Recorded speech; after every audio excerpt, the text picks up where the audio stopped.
Hello my dear student. तो आज की इस वीडियो में मैं आपसे बात करूंगा। यहाँ पर देखिए ये 2025 का ओरिजिनल पेपर है जो अभी 2025 में एग्जाम हुआ था। यही वाला पेपर वहाँ पे आया था। यही 17 फरवरी को जो एग्जाम था, 17 फरवरी को यही वाला क्वेश्चन सेम टू सेम यहाँ पर देखिए एकदम ओरिजिनल पेपर है। ये यहीं से आपका 100 ऑब्जेक्टिव और 38 सब्जेक्टिव टोटल का टोटल यही था। देखिए जैसे एग्जाम में आता है, आप बैठिएगा एग्जाम में 2026 में ऐसा ही पेपर आपको देखने को मिलेगा। यही वाला जो है देखिए यहाँ पे सेट एच, उसमें भी आपको अब कोई भी आपको जो है कोड मिल सकता है। ये मेरे पास कोड है, सेट कोड एच है। ठीक है, कोड का मतलब होता है कि नंबर वाइज नंबरिंग इधर उधर रहेगा क्वेश्चन का।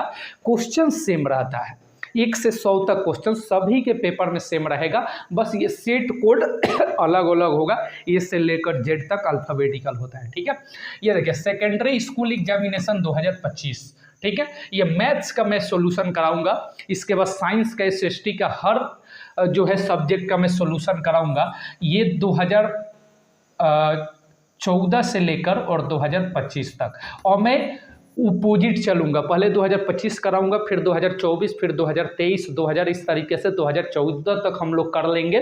सारा क्वेश्चन यही रिपीट होता है। 2026 में यहीं से क्वेश्चन पूछा जाएगा, बाकी और कहीं से क्वेश्चन पूछना जो है पॉसिबल ही नहीं है। यही पॉसिबल है, यहीं से क्वेश्चन पूछना। बस 10 साल का पेपर कर लीजिए मेरे साथ 2014 से 2025 तक। इसके बाहर क्वेश्चन एक भी नहीं आएगा, क्योंकि क्वेश्चन रिपीट करता है बिहार बोर्ड। ठीक है, चलिए तो हम स्टार्ट करते हैं इस चीज़ को। ठीक है, बिना देरी करते हुए चैनल को सब्सक्राइब करके रख लीजिएगा। जब भी मेरा वीडियो आए तुरंत वीडियो को जो है देखिएगा। अभी तक नहीं पढ़े कोई दिक्कत नहीं है, सारा क्वेश्चन जो है यहीं से लड़ने वाला है। चलिए तो हम स्टार्ट करते हैं बिना देरी किए हुए। ठीक है, चलिए ये कुछ निर्देश है, मैंने आपको बताया था। यहाँ पे देखिए कुल प्रश्न कितना रहेगा। कुल प्रश्न देख लीजिए, कुल प्रश्न जो रहेगा वो 138 रहेगा। कितने? 138, जिसमें 100 ऑब्जेक्टिव क्वेश्चन और आपका 38 जो है सब्जेक्टिव क्वेश्चन रहेगा। 3 घंटा 15 मिनट आपको टोटल टाइम मिलेगा। 15 मिनट क्वेश्चन पढ़ने के लिए मिलता है, 3 घंटा क्वेश्चन सॉल्व करने के लिए मिलता है। परीक्षार्थी का कुछ निर्देश है, इसको पढ़ लीजिएगा। परीक्षार्थी ओएमआर उत्तरक पत्रक पर अपना प्रश्न पुस्तिका क्रमांक 10 अंकों का अवश्य लिखे। परीक्षार्थी यथासंभव अपने शब्दों में ही उत्तर दे। टोटल मैथ जो है 100 मार्क्स का होता है। आपके दिमाग में होगा कि टोटल कितने मार्क्स का मैथ्स का पेपर होगा, तो 100 मार्क्स का होता है। ठीक है, जिसमें से आपको 100 ऑब्जेक्टिव आता है, कोई भी 50 आपको टच करना होता है। याद रखिएगा 2 खंड में आपका पेपर लिया जाता है, खंड अ और फिर खंड ब। खंड अ का मतलब होता है ऑब्जेक्टिव क्वेश्चन, ऑब्जेक्टिव जिसमें 4 विकल्प दिया रहेगा, कोई एक सही रहेगा, उसको आपको गोला करना है। एग्जाम से पहले मैं विस्तृत रूप से ये आपको बता दूंगा। ठीक है, ये निर्देश है, कुछ पढ़ लीजिएगा। बाकी हम क्वेश्चन की तरफ चलते हैं। देखिए यहाँ से क्वेश्चन स्टार्ट होता है। मैंने बोला था खंड अ जो है ऑब्जेक्टिव है, सेक्शन ए ऑब्जेक्टिव क्वेश्चन रहेगा। इसमें 4 विकल्प दिया रहेगा, कोई एक विकल्प सही होगा, उसी को आपको गोला करना है ABCD में से। 50 गुने 1 बराबर 50, इसका कहने का मतलब है 50 क्वेश्चन होगा। 50 क्वेश्चन ही आपको सॉल्व करना है। प्रत्येक क्वेश्चन 1 मार्क्स का होगा, यानी 50 मार्क्स आपको मिलेगा। कोई भी 50 आपको बनाना है। टोटल 100 ऑब्जेक्टिव आपके पेपर में देखने को मिलेगा। चलिए क्वेश्चन यहाँ से स्टार्ट होता है। देखिए ठीक है, वीडियो अच्छे से चल रहा है। चलिए वीडियो जो है अच्छे से चल रहा है, ठीक है, कोई दिक्कत की बात नहीं है। आइए तो यहाँ से फर्स्ट नंबर क्वेश्चन हम स्टार्ट करते हैं। ठीक है, पहले ये क्वेश्चन को आप एकदम कहीं पे बढ़िया तरीके से लिख के रखिएगा, हर एक क्वेश्चन को। ठीक है, जो आपसे बन जाए, जो नहीं बने उसको आप लिख के रखना, बार बार सॉल्व कराना। मैं यहाँ पे एक्सप्लेन करके सारे क्वेश्चन को बताऊंगा। ये नहीं कि खाली क्वेश्चन दिखा दिए, नहीं, सारे क्वेश्चन को एक्सप्लेन करूंगा। तो ध्यान से समझिएगा, वीडियो को शुरू से अंत तक देखिएगा। 2 घंटे के आसपास वीडियो होगा, या 1.5 घंटे, जितना भी हो, 1 घंटा, 1.5 घंटा, 2 घंटा, फुल वॉच करिएगा वीडियो को। ठीक है, मैं हर पेपर का सॉल्यूशन आपको दे दूंगा, हर सब्जेक्ट का। चलिए पहला क्वेश्चन है, निम्नलिखित में से किस द्विघात बहुपद के शून्यक, निम्नलिखित में से किस द्विघात बहुपद के शून्यक 3 एवं माइनस का 10 है। किस बहुपद का शून्यक 3 और माइनस का 10 है। शून्यक यानी कि ये अल्फा का वैल्यू है, यानी यहाँ पे अल्फा का वैल्यू कितना है, 3 है, और यहाँ पे बीटा का वैल्यू कितना है, -10 है। बीटा की वैल्यू कितनी है, -10 है। ठीक है। और मुझे द्विघात बहुपद बताना है, बोल रहा है इसमें से किस द्विघात बहुपद का शून्यक 3 और माइनस का 10 है। तो आपको द्विघात बहुपद का फॉर्मूला पता होगा। द्विघात बहुपद कैसे निकालते हैं, तो x square minus alpha plus beta into x plus alpha into beta होता है ना, ये फॉर्मूला द्विघात बहुपद का।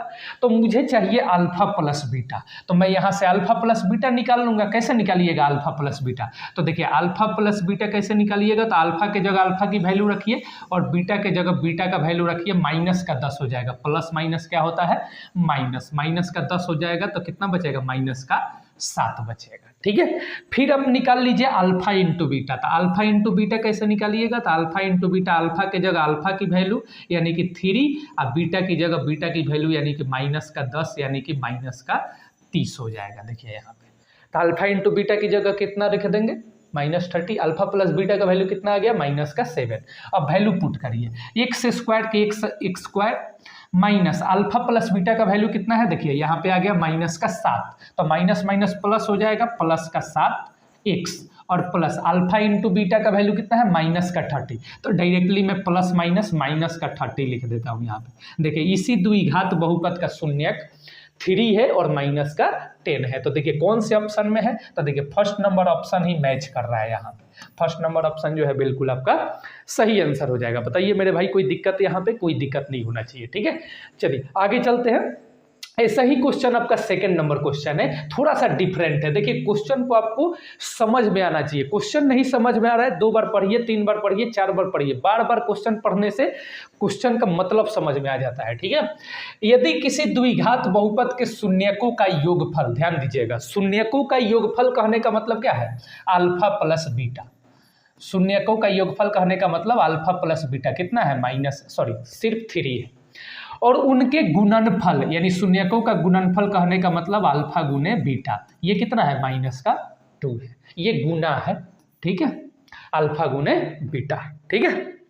तो देखिए शून्यकों का योगफल यानी अल्फा प्लस बीटा पहले से ही दे दिया गया है, और शून्यकों का गुणनफल बोल रहा है यानी अल्फा गुने बीटा पहले ही दे दिया गया है। मुझे अल्फा प्लस बीटा नहीं निकालना है, अल्फा इंटू बीटा नहीं निकालना है, क्योंकि पहले से ही बोल रहा है कि शून्यकों का योगफल 3 है यानी अल्फा प्लस बीटा 3 है, और शून्यकों का गुणनफल -2 है यानी अल्फा गुने बीटा माइनस का 2 है। तो वह द्विघात बहुपद क्या होगा, तो द्विघात बहुपद निकालने का फॉर्मूला अभी लिखे थे, याद कर लीजिएगा, x square minus alpha plus beta into x plus alpha into beta, ठीक है। बस वैल्यू पुट कर दीजिए, अल्फा प्लस बीटा के जगह अल्फा प्लस बीटा का वैल्यू रख दीजिए, अल्फा इंटू बीटा के जगह अल्फा इंटू बीटा के जगह अल्फा इंटू बीटा का वैल्यू रख दीजिए। तो देखिए एक्स स्क्वायर का x square minus alpha plus beta का वैल्यू कितना है 3, तो 3x हो जाएगा, और प्लस अल्फा इंटू बीटा का वैल्यू कितना है माइनस का 2, तो यहाँ माइनस का 2 हो जाएगा, क्योंकि प्लस माइनस माइनस होता है। तो देखिए यही वाला द्विघात बहुपद हो जाएगा। देखिए कौन सा ऑप्शन मैच कर रहा है बाबू, तो ऑप्शन नंबर देखिए इसमें भी ए मैच कर रहा है, तो ऑप्शन ए जो है बिल्कुल आपका सही आंसर हो जाएगा। बोलिए कोई दिक्कत मेरे भाई, कोई दिक्कत यहाँ पे नहीं होनी चाहिए आप लोग को। मैं सारा क्वेश्चन चूंकि सॉल्व करा रहा हूँ, देखिए वीडियो भी सही से चल रहा है, पूरा वीडियो को ढंग से देखिएगा, सब कुछ यहाँ पे क्लियर हो जाएगा, कहीं से कोई दिक्कत की बात यहाँ पे नहीं है। यहीं से तैयारी करिए, प्रॉपर आपका तैयारी यहीं से हो जाएगा, इसी प्लेटफॉर्म से, ठीक है, कहीं जाने की जरूरत नहीं है। देखिए यदि px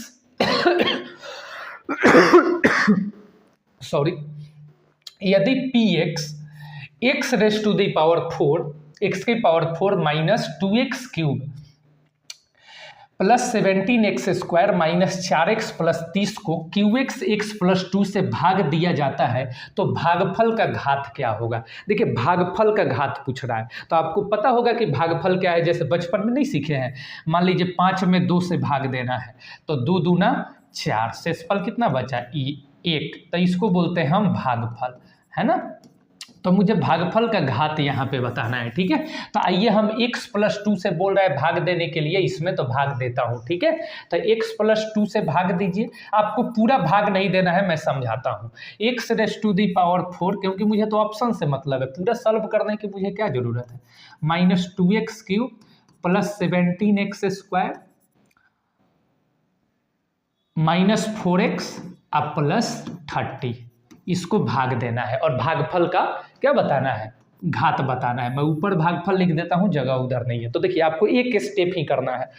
भाग ऐसे देते हैं, x में किससे गुना करें कि x के पावर 4 आ जाए। तो x में x के घात 3 से गुना करिएगा तो x के पावर 4 आ जाएगा। ठीक है, तो यही जो है ना, यही सबसे बड़ी पावर होगी, सबसे बड़ी घात यही होगी।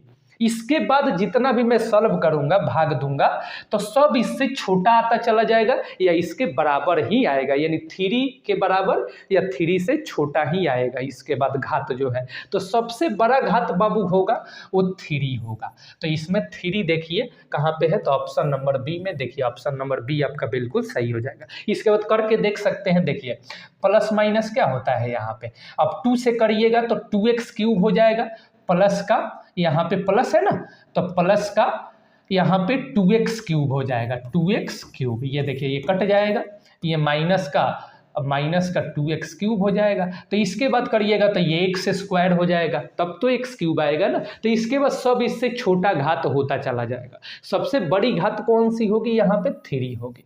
ठीक है, भागे से ही देते हैं ना, x में x क्यूब से मल्टीप्लाई करो तो x के पावर 4, प्लस है तो प्लस 2 में x क्यूब से करो तो 2x क्यूब। तो हमें ज़्यादा करने की जरूरत नहीं है, सिर्फ हमें घात चाहिए, क्योंकि घात क्या होता है, मैक्सिमम पावर होता है ना। जो मैक्सिमम हो उसी को हम घात बोलते हैं। बहुपद का घात क्या होता है, मैक्सिमम पावर। चलिए आगे चलते हैं हम, कोई दिक्कत की बात यहाँ पे नहीं है। चलिए 4 नंबर क्वेश्चन की तरफ चलते हैं। 4 नंबर क्वेश्चन देखिए, 4 नंबर क्वेश्चन देखिएगा यहाँ पे, x प्लस 2y प्लस 3 बराबर 0 है ना। x प्लस 2y प्लस 3 बराबर 0 और 3x प्लस 6y प्लस 9 बराबर 0 के कितने हल हैं, कितने हल है। देखिए चैप्टर नंबर 3 का क्वेश्चन है, हल पूछ रहा है। तो हल कैसे निकालते हैं, हम हल कैसे निकालते हैं, तो देखिए कितने हल होगा, कितना हल होगा। ये हमारे पास समीकरण है, 2 समीकरण है मेरे पास। पहला है x प्लस 2y प्लस 3 बराबर 0 और दूसरा है 3x प्लस 6y और प्लस 9 बराबर 0। आपको स्लो लग रहा होगा तो स्पीड बढ़ा लीजिएगा, ठीक है, क्योंकि कमज़ोर स्टूडेंट भी देखेंगे। ठीक है, तो ये इक्वेशन 1 है, ये इक्वेशन 2 है। इसके व्यंजक को हम चेक करेंगे, इसके व्यंजक निकालेंगे। व्यंजक कैसे निकालते हैं, तो देखिए ये a1 है, ये a2 है। इसका x का गुणांक a1 है, इसमें इक्वेशन 2 में x का गुणांक a2 है, ये b2 है, ये सॉरी b1 है, ये b2 है, ये c1 है, ये c2 है। ये आप पढ़ लिए होंगे अभी तक, है ना। चलिए तो इसका व्यंजक निकालते हैं। तो 1 बटा क्या हो जाएगा, 3 हो जाएगा। a1 अपन a2 1 बटा 3 हो जाएगा। b1 अपन b2 2 बटा 6 हो जाएगा। c1 अपन c2 3 बटा 9 हो जाएगा। तो इसको काटिए तो 1 बटा 3 होगा ये, और ये 2 एकम 2, 2 तियाँ 6, 1 बटा क्या होगा 3 होगा ये भी, और ये भी 1 3 एकम 3, 3 तियाँ 9, 1 बटा 3 होगा। देखिए तो ये कौन सा व्यंजक को फॉलो कर रहा है, देखिए तो a1 बटा a2 बराबर b1 बटा b2 और बराबर c1 बटा C2, इस व्यंजक को फॉलो कर रहा है। तो इस व्यंजक को फॉलो करने वाले का हल कितना होता है, तो अनगिनत हल होता है। क्या होता है, अनगिनत हल होता है। अनगिनत हल, मेनी सॉल्यूशन, अनगिनत हल। तो देखिए अनगिनत हल इसमें कौन सा है, तो ऑप्शन नंबर सी में दिया गया है। एक हल के लिए व्यंजक क्या होता है बाबू, तो एक हल के लिए होगा a1 बटा a2 बराबर नहीं होगा b1 अपन b2 के, तो एक हल होगा। अगर ऐसा रहता तो एक हल होता, कोई हल नहीं है इसके लिए व्यंजक क्या होगा, तो a1 बटा a2 बराबर b1 बटा b2 और 9 बराबर नहीं होगा c1 अपन c2 के। ये वाला व्यंजक होगा तो कोई हल नहीं है। a1 बटा a2 बराबर b1 बटा b2 not equal c1 upon c2, तो ये कोई हल नहीं है। इनमें से कोई नहीं, तो ये तो नहीं है। चलिए तो आई होप आपको समझ में आया होगा। तो इसका सही ऑप्शन नंबर सी हो जाएगा। देखिएगा यहाँ पे सबसे पहले आपको जो समीकरण है उसके गुणांक को जो है व्यंजक के रूप में लिखना पड़ेगा। ठीक है, चलिए आइए आगे चलते हैं। 4 नंबर हो गया, 5 नंबर क्वेश्चन देख लेते हैं बाबू। ठीक है, 5 नंबर क्वेश्चन है, 2 रैखिक समीकरणों के लेखा चित्र यदि समांतर हो तो हलों की संख्या कितनी होगी। तो देखिए समांतर का मतलब क्या होता है, एक लाइन ये है और दूसरी लाइन ये है। कहीं पे एक दूसरे को प्रतिच्छेद कर रही है, प्रतिच्छेद का मतलब काटना, कहीं भी एक दूसरे को नहीं काट रही है तो इसका एक भी हल नहीं होगा, इसका एक भी हल नहीं होगा, क्योंकि ये पहली समीकरण के लिए लाइन है, आपको पता होगा, ये दूसरी समीकरण के लिए लाइन है, कहीं पे एक दूसरे को प्रतिच्छेद नहीं कर रही है तो एक भी हल नहीं होगा।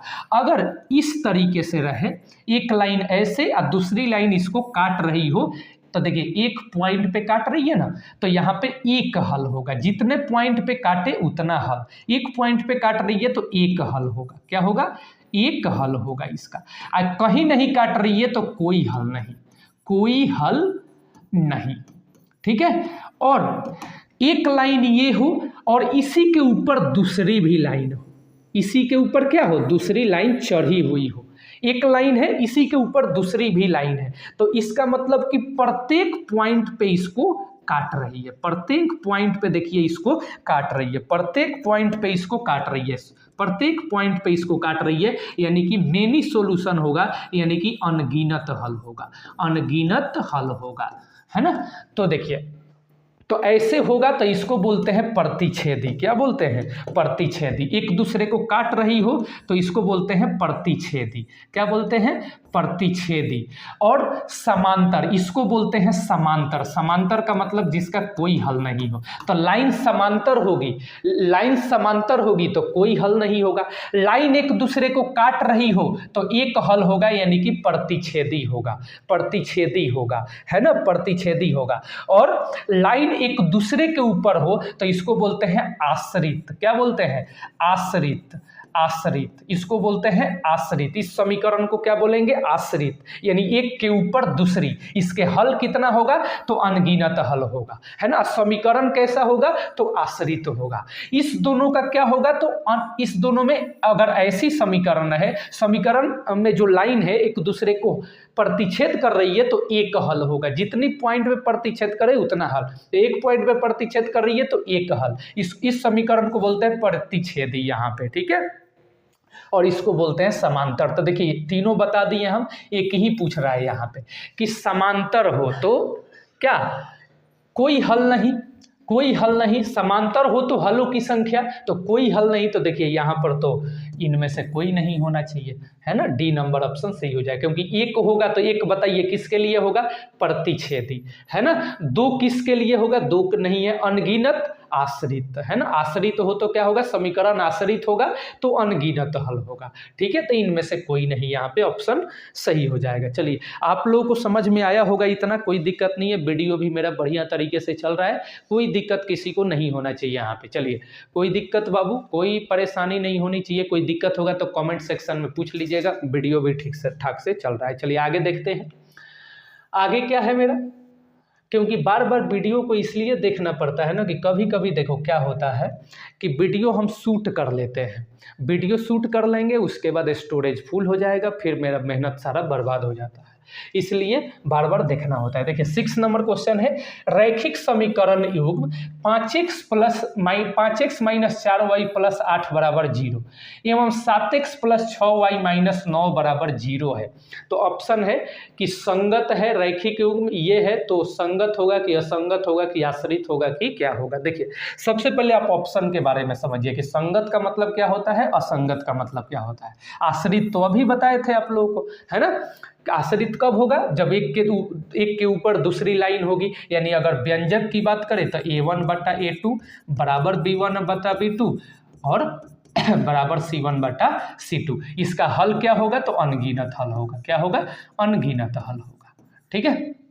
अच्छा, संगत का मतलब जिसका हल हो, जिसका हल हो, वैसा समीकरण जिसका हल हो उसे हम बोलते हैं संगत। और असंगत का मतलब होता है वैसा समीकरण जिसका कोई हल नहीं हो, जिसका कोई हल नहीं हो, जिसका कोई हल न हो, उसे हम बोलते हैं असंगत, है ना। संगत का मतलब होता है जिसका हल हो। तो देखिए 3 प्रकार के आपका हल होता है, एक होता है एकल यानी कि अद्वितीय हल, अद्वितीय हल।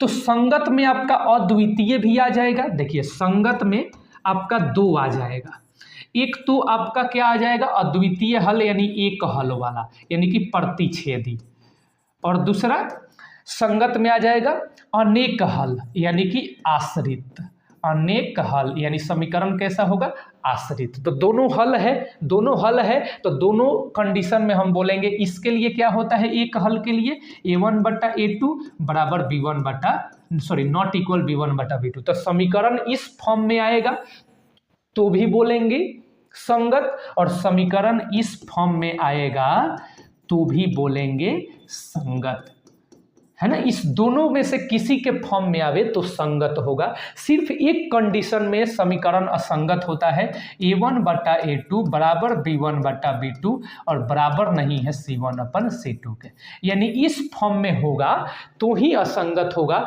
बाकी इस दोनों फॉर्म में समीकरण रहे तो संगत होगा। बाकी एक कंडीशन में असंगत होता है, सिर्फ इस कंडीशन में a1 बटा a2 बराबर b1 बटा b2 नॉट इक्वल c1 बटा c2, है ना।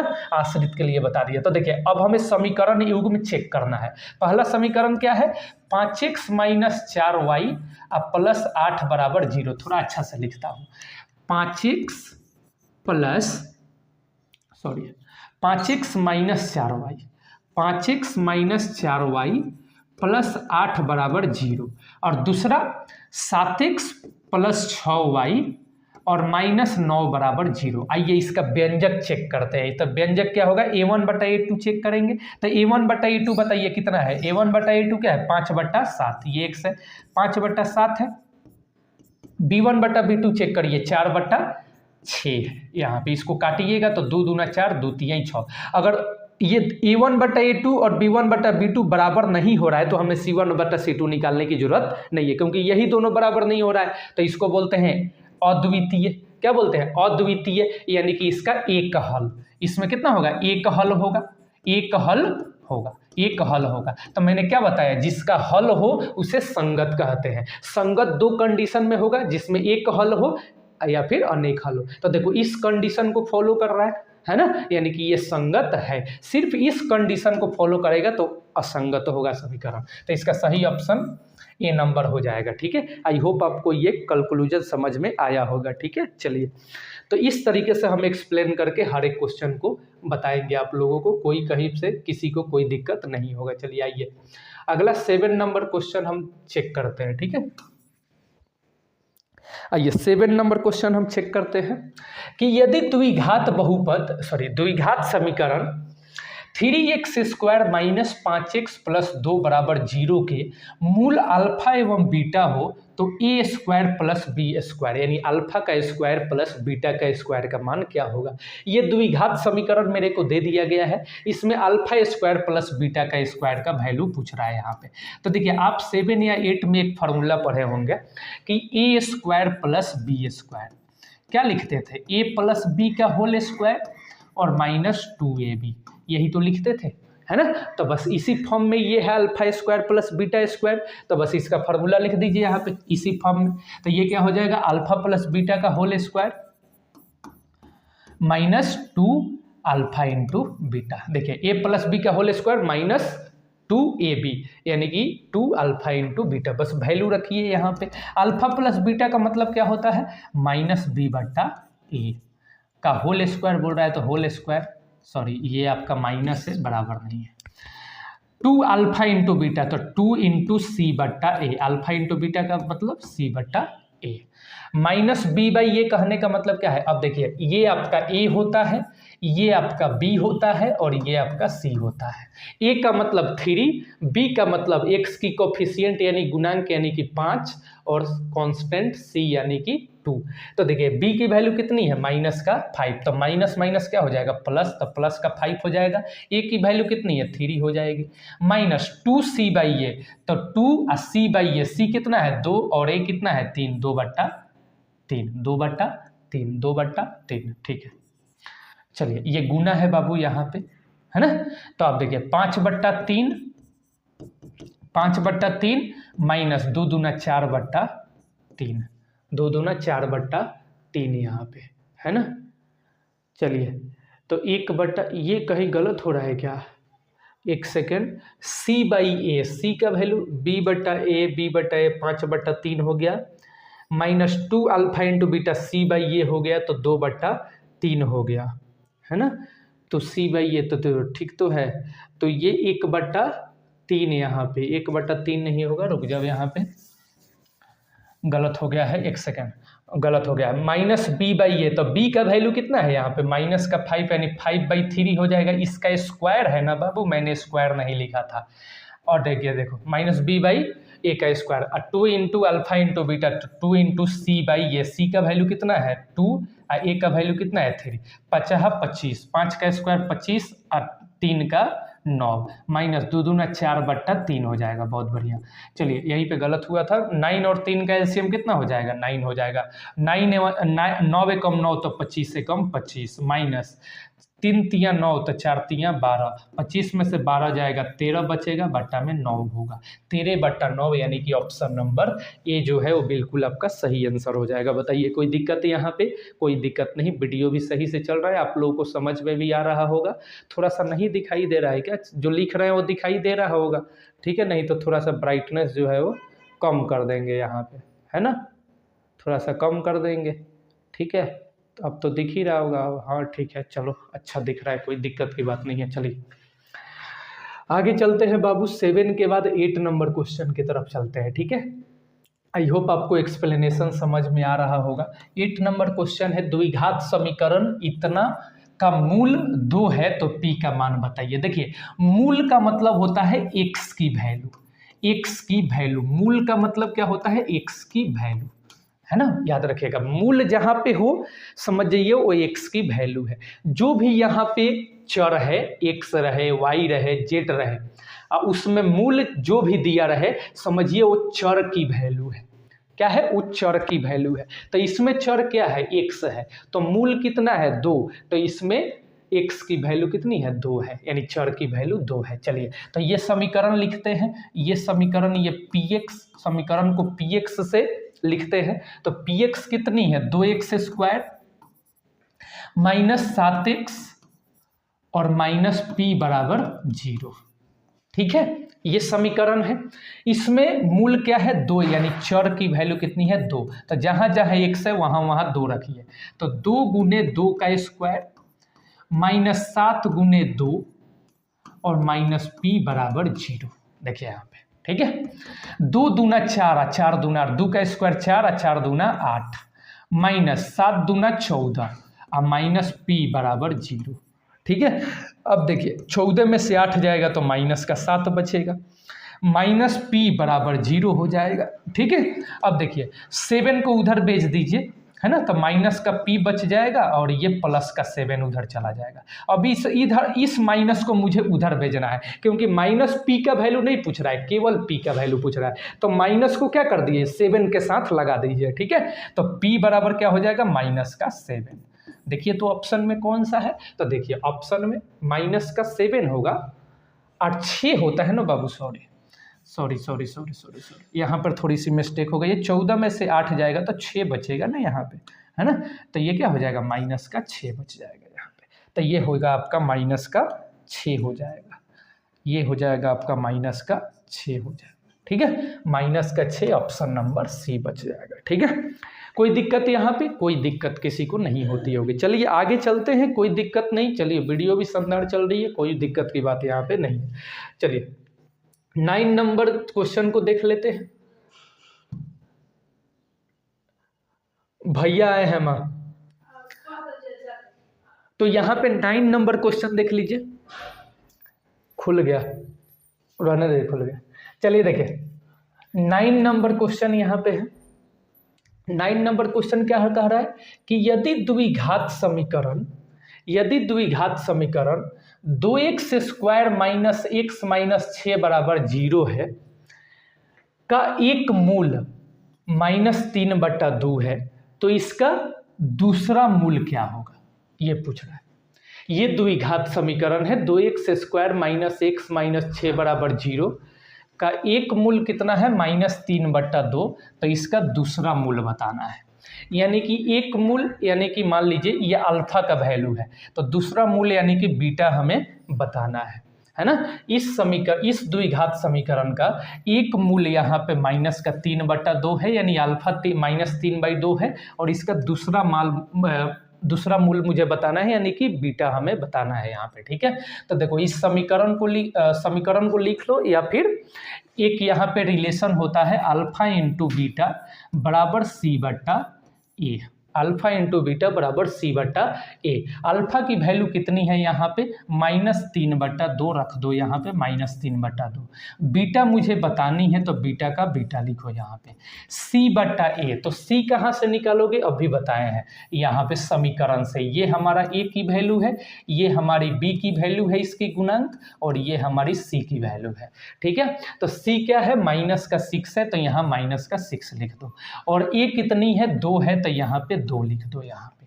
चलिए अब इसके बाद क्या करो कि बीटा निकालो यहाँ पे। तो बीटा बराबर क्या हो जाएगा -6/2, और ये इधर जाकर पलट जाएगा, तो ये 2/-3 हो जाएगा। 2 से 2 कैंसिल हो जाएगा, 3 दूना 6 हो जाएगा, यानी बीटा की वैल्यू कितनी हो जाएगी 2 हो जाएगी। ऑप्शन नंबर देखिए बी यहाँ पे है, बिल्कुल सही आंसर हो जाएगा यहाँ पे। किसी को कोई दिक्कत नहीं है? चलिए कोई दिक्कत नहीं, वीडियो भी चल रही है। 9 नंबर क्वेश्चन हमारा हो गया। 10 नंबर क्वेश्चन को देख लेते हैं, ठीक है। 10 नंबर क्वेश्चन को हम देख लेते हैं यहाँ पे। 10 क्वेश्चन देखो ये रहा। 10 नंबर क्वेश्चन है द्विघात समीकरण 2x² - 6x + 3 बराबर 0 के मूलों की प्रकृति क्या है। मूलों की प्रकृति याद रखना, डिस्क्रिमिनेंट निकालना है। डिस्क्रिमिनेंट यानी डी, और डी को हिंदी में उसको विवितकर कहते हैं, ठीक है। तुम जब भी मूलों की प्रकृति बताना है, मुझे डी की वैल्यू निकालनी होगी। डी कैसे निकालते हैं, तो डी निकालना आप जानते होंगे। डी बराबर होता है b² - 4ac, है ना। डी बराबर b² - 4ac, है ना। तो b कहाँ से आएगा, तो देखिए ये b x की जो गुणांक है ये b की वैल्यू है, ठीक है। तो -6 है, तो -6 का स्क्वायर कर देंगे। 4ac, 4a की वैल्यू कितनी है 2, और c की वैल्यू कितनी है 3, ठीक है। चलिए तो 6 का स्क्वायर कितना होगा 36 होगा, और 4 दूना 8 तरीके 24 होगा यहाँ पे, है ना। अब 36 में से 24 जाएगा तो कितना बचेगा 12 बचेगा, यानी डी की वैल्यू कितनी आ गई 12 आ गई। अब हम डी इसलिए निकाले कि डी के थ्रू ही मूलों की प्रकृति हमें पता चलेगा। तो देखो यहाँ पे 3 कंडीशन तुम याद रखना।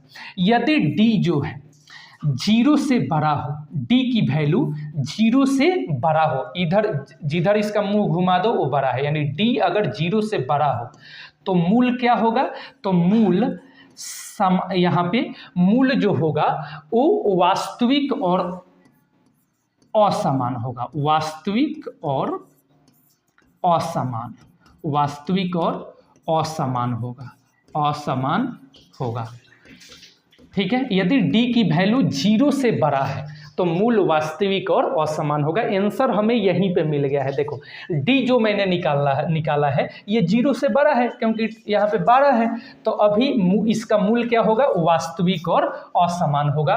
वास्तविक और असमान देखो यहाँ पे दिया गया है। और वास्तविक और समान कब होता है, वास्तविक और समान कब होता है, तो जब d की वैल्यू 0 के बराबर हो। जब d के वैल्यू 0 के बराबर हो तो वास्तविक और समान होगा। मूल कैसा होगा, वास्तविक और समान होगा, वास्तविक और समान होगा, ठीक है। अगर d की वैल्यू 0 से छोटा हो, d का वैल्यू 0 से छोटा हो तो मूल काल्पनिक होगा। कैसा होगा, काल्पनिक होगा। तो यहीं पे हमारा आंसर मिल गया है। देखो पहले वाले से ही आंसर मिल गया है, यहाँ पे ऑप्शन नंबर ए होगा। लेकिन अगर एग्जाम में तीनों में से कोई भी है तो आप कर सकते हैं, कोई दिक्कत की बात यहाँ पे नहीं है। चलिए 10 के बाद हम चलते हैं 11 नंबर क्वेश्चन को देखते हैं। 11 नंबर क्वेश्चन को पढ़िए और आंसर देने की कोशिश करो इसको, ठीक है। जब मैं सॉल्यूशन करूँगा तो चेक कर लेना। देखो यदि किसी समांतर श्रेणी का 5वां पद 11 है एवं सार्वंतर 2 है, सार्वंतर यानी कि ये d की वैल्यू है, ठीक है। और समांतर श्रेणी का 5वां पद 11 है, 5वां पद यानी कि A5 कितना है 11 है, और D 2 है, तो इसका प्रथम पद बताए। प्रथम पद का मतलब होता है A की वैल्यू हमें बतानी है, ठीक है। अब देखो 5वां पद कैसे निकालते हैं, तो A + 1 कम कर देते हैं, यानी कि 4D। ए प्लस 4d हो जाएगा। अगर मुझे छठा पद निकालना है, छठवां पद यदि मेरा 11 दिया है यानी 11, तो ए प्लस 5d बराबर 11 लिख देंगे। तो जितना भी दिया है उससे एक कम कर दीजिए। पांचवा पद दिया है 11 तो ए प्लस 4d, 10वां पद 11 दिया है तो ए प्लस 9d, एक कम करके लिख दीजिए बराबर में 11। ठीक है, अब देखिए, अब वैल्यू पुट करिए। डी की कितना है, डी की वैल्यू कितनी है 2 है, तो ए का ए लिखिए, डी के जगह अब कितना लिख दो 2 लिख दो, तो 4 गुने 2 यानी कि कितना हो जाएगा 8 हो जाएगा। तो मैं यहाँ डायरेक्टली 8 लिख देता हूँ बराबर 11। तो ए बराबर 11 माइनस 8 यानी कि ए की वैल्यू कितनी आ गई 3 आ गई। ए की वैल्यू कितनी हो जाएगी 3। देखिए ऑप्शन नंबर सी जो है बिल्कुल आपका सही आंसर हो जाएगा। ठीक है, चलिए आगे चलते हैं। नेक्स्ट क्वेश्चन 12 नंबर क्वेश्चन को देखो तुम लोग। 12 नंबर क्वेश्चन देखिए, एन पदों का समांतर श्रेणी एन पदों वाले समांतर श्रेणी का योग n square plus 2n plus 1 है, तो इसका छठवां पद क्या होगा। देखो यहाँ पे Sn का वैल्यू दिया गया है, किसकी वैल्यू दिया गया है, Sn की वैल्यू दिया गया है। Sn की वैल्यू कितनी है, n square plus 2n plus 1। Sn का मतलब देखो n पदों वाला समांतर श्रेणी का योग का मतलब Sn। ठीक है, ये कितना दिया गया है n square plus 2n plus 1। इसका छठा पद मुझे बताना है, यानी कि A6 बताना है। याद रखिए क्या बताना है, A6 बताना है। ठीक है, तो A6 का एक फार्मूला होता है Sn के टर्म में, Sn माइनस 1। याद रखिएगा Sn माइनस 1, यानी कि ये छठा पद होगा। Sn क्या होगा, छठा पद होगा। और इसमें से क्या करिए आप, इसमें से क्या करिए कि एक कम कर दीजिए। इसमें क्या करो, एक कम कर दो, यानी S5 निकालो, S5 निकालो। ठीक है, S6 निकालो और S5 निकालो, दोनों को माइनस कर दो, तुम्हारा निकल जाएगा A6 निकल जाएगा। ठीक है, समझ में आया कैसे। देखो मुझे A6 निकालना है ना, A6 निकालना है तो पहले तुम निकालो S6। क्या निकालो, S6 निकालो, और फिर इससे एक कम यानी कि S5 निकालो, और दोनों को क्या कर दो, माइनस कर दो, तो S6 निकल जाएगा। ठीक है, तो सबसे पहले हम निकालते हैं S6। S6 कैसे निकालोगे, तो n के जगह 6, यानी जहाँ जहाँ n है वहाँ वहाँ 6 रखोगे। ठीक है, तो 6 का स्क्वायर हो जाएगा प्लस 2 गुने 6 हो जाएगा प्लस 1 हो जाएगा। ठीक है, 6 6 36 हो जाएगा, प्लस 6 दूना 12 1 13 हो जाएगा, जोड़ेंगे 49 हो जाएगा। ठीक है, अब S5 निकालिए। S5 का मतलब जहाँ जहाँ n है वहाँ वहाँ 5 रखिए, तो 5 का स्क्वायर लिख देंगे, 2 गुने 5 यानी कि 10 लिख देंगे, 10 1 11 लिख देंगे। बोलिए कोई दिक्कत, 10 और प्लस 1 लिख देंगे, 5 25 हो जाएगा, और 10 1 11 हो जाएगा, जोड़ेंगे तो 5 1 6 2 1 3 36 हो जाएगा। तो S6, मैंने बोला S6 और माइनस S5, तो S6 कितना आया 49, और माइनस S5 कितना आया 36। दोनों को माइनस कर दीजिए, कितना आएगा, 9 में से 6 जाएगा, 3 आएगा, 4 में से 3 जाएगा, 1 आएगा, 13 इसका जो है आंसर हो जाएगा। देखिए 13 कहीं पे नहीं है, 29 है, 19 है, 15 है, लेकिन ऑप्शन में इनमें से कोई भी नहीं, ये भी ऑप्शन में है, तो ऑप्शन नंबर डी हो जाएगा, इनमें से कोई नहीं। इसका सही आंसर 13 होगा, यानी कि 13 होगा। ठीक है, चलिए कोई दिक्कत, वीडियो चल रहा है, हाँ वीडियो चल रहा है।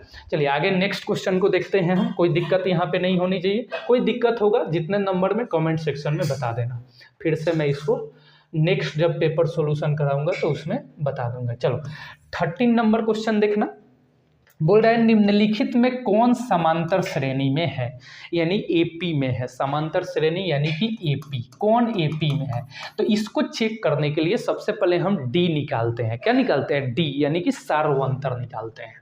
अगर सार्वंतर बराबर है यानी डी की वैल्यू बराबर है तो एपी में है, बराबर नहीं है तो एपी में नहीं है। कम से कम 2 डी हम निकालेंगे, D1 D2। देखो ऐसे यहाँ पे ये A2 की वैल्यू है, ये A1 की वैल्यू है, तो दूसरे में से पहले को घटाते हैं, कितना आएगा 6 आएगा। ठीक है, 9 में से 7 को घटाएंगे तो क्या आएगा, तो 9 में से 7 को घटाएंगे 2 आएगा। ये समांतर श्रेणी में नहीं है क्योंकि डी की वैल्यू बराबर नहीं है। ठीक है, ये तो होगा ही नहीं यहाँ यहाँ पे, है ना, क्योंकि पावर सेम नहीं है। इसमें से देखिए 2x में से x को घटाइए x आएगा, 3x में से 2x को घटाइए x आएगा। तो देखिए x ये बराबर है, यानी d की वैल्यू बराबर आ रहा है, तो यही C नंबर जो है ये AP में होगा, ये भी नहीं है। तो ऑप्शन नंबर कौन सा हो जाएगा? C हो जाएगा सही आंसर। ठीक है, चलिए आगे देखते हैं हम। 13 के बाद 14 नंबर क्वेश्चन देख लीजिए। 14 नंबर ऐसा ही क्वेश्चन है, पूछ रहा है कि कौन समांतर श्रेणी में नहीं है ना, कौन समांतर श्रेणी में नहीं है। तो आइए डी चेक करेंगे, डी निकालेंगे। तो 2 में से 1 जाएगा तो क्या बचेगा? 1 बचेगा। 3 में से 2 जाएगा तो क्या बचेगा? 1। 4 में से 3 गया 1, पहले ही मिल गया, यानी ये क्या है? समांतर श्रेणी में है, लेकिन ये पूछ रहा है कौन नहीं है, तो ये ऑप्शन नहीं होगा। इसमें देखिए 6 में से 3 गया 2, 9 में से 6 गया 3, ये भी समांतर श्रेणी में है। 4 में से 2 गया 2, 6 में से 4 गया 2, ये भी समांतर श्रेणी में है। तो अब ये नहीं होगा, क्योंकि तीनों में है, तो डी नंबर एक ऐसा ही ऑप्शन होगा जो समांतर श्रेणी में नहीं होगा। ठीक है, कैसे चेक करेंगे? देखो 4 चौका 16 और 2 दूना 4, 16 में से 4 जाएगा कितना बचेगा? 12 बचेगा। 16 में से 4 गया 12 बचेगा। 36 होगा, 36 में से यहाँ पे 4 चौका 16 घटाइएगा। ठीक है, तो 12 नहीं आएगा, यानी डी की वैल्यू बराबर नहीं आ रही है। ठीक है, तो तीनों ये समांतर श्रेणी में है, डी जो है वो समांतर श्रेणी में नहीं है, तो डी नंबर ऑप्शन सही हो जाएगा आपका। आइए अगला 15 नंबर क्वेश्चन देखते हैं। वीडियो को एक बार देख लेते हैं, चल रहा है। चलिए 15 नंबर क्वेश्चन देखो, समांतर श्रेणी 1, 4, 7, 10, डैश डैश के प्रथम 20 पदों का योगफल बताना है। 20 पदों का क्या बताना है? योगफल बताना है, यानी 20 पद कहने का मतलब S20 मुझे बताना है। 20 पदों का योगफल कहने का मतलब मुझे S20 बताना है। तो SN का फॉर्मूला आप लोगों को पता होगा, n/2 into 2a plus n-1 into D होता है। ठीक है, इसमें ए क्या हो, इसमें n क्या है? तो 20 है। ए क्या है? तो 1 है, यानी प्रथम पद, और यहाँ पे n20, और डी क्या है? तो a2 माइनस a1, यानी कि 4 में से 1 घटाएंगे तो कितना बच जाएगा? 3, यानी डी की वैल्यू कितनी है? 3 है। चलिए आइए पुट कर देते हैं इसको इसमें। ठीक है, n/2 यानी कि 20/2 इंटू 2a यानी 2 में 1 के वैल्यू से मल्टीप्लाई करो, तो a की वैल्यू कितनी है? 1 है, तो 2 1 जा 2 हो जाएगा, 2 1 कम 2, अब प्लस n-1 यानी कि 20 माइनस 1, और d कितना है? तो d हमारा 3 है। देखिए रख दिए, इसको मिटा देते हैं हम। ठीक है, आइए इसके बाद 20 में 2 को भाग दीजिए 10 इंटू, यहाँ देखो 20 में से 1 जाएगा तो 19, 19 या 57, यानी कि 2 + 57 यहाँ पे लिखिए। ठीक है, तो 10 गुने 57 में 2 जोड़िए, कितना आएगा? 59 बोलते हैं ना, हाँ 59 इसको। तो 59 में 10 का मल्टीप्लाई कीजिए, 5 9 और 1 0 यहाँ पे बढ़ जाएगा, तो यहाँ पे 590 जो है इसका आंसर हो जाएगा। देखिए तो कौन से ऑप्शन में है? 590 ऑप्शन नंबर सी में है। देखो यहाँ पे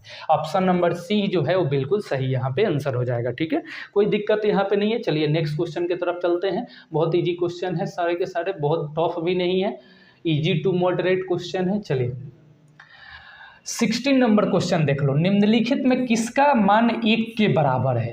4 ऑप्शन है, ये आपका क्वेश्चन है ट्रिग्नोमेट्री का, और बोल रहा है किसकी वैल्यू 1 के बराबर है। तो आओ चेक करते हैं। सबसे पहले ऑप्शन 1 को चेक करेंगे। ठीक है, ऑप्शन 1 को चेक करिए। तो आपको पता है कि साइन स्क्वायर थीटा और प्लस कॉस स्क्वायर थीटा का वैल्यू 1 होता है ना।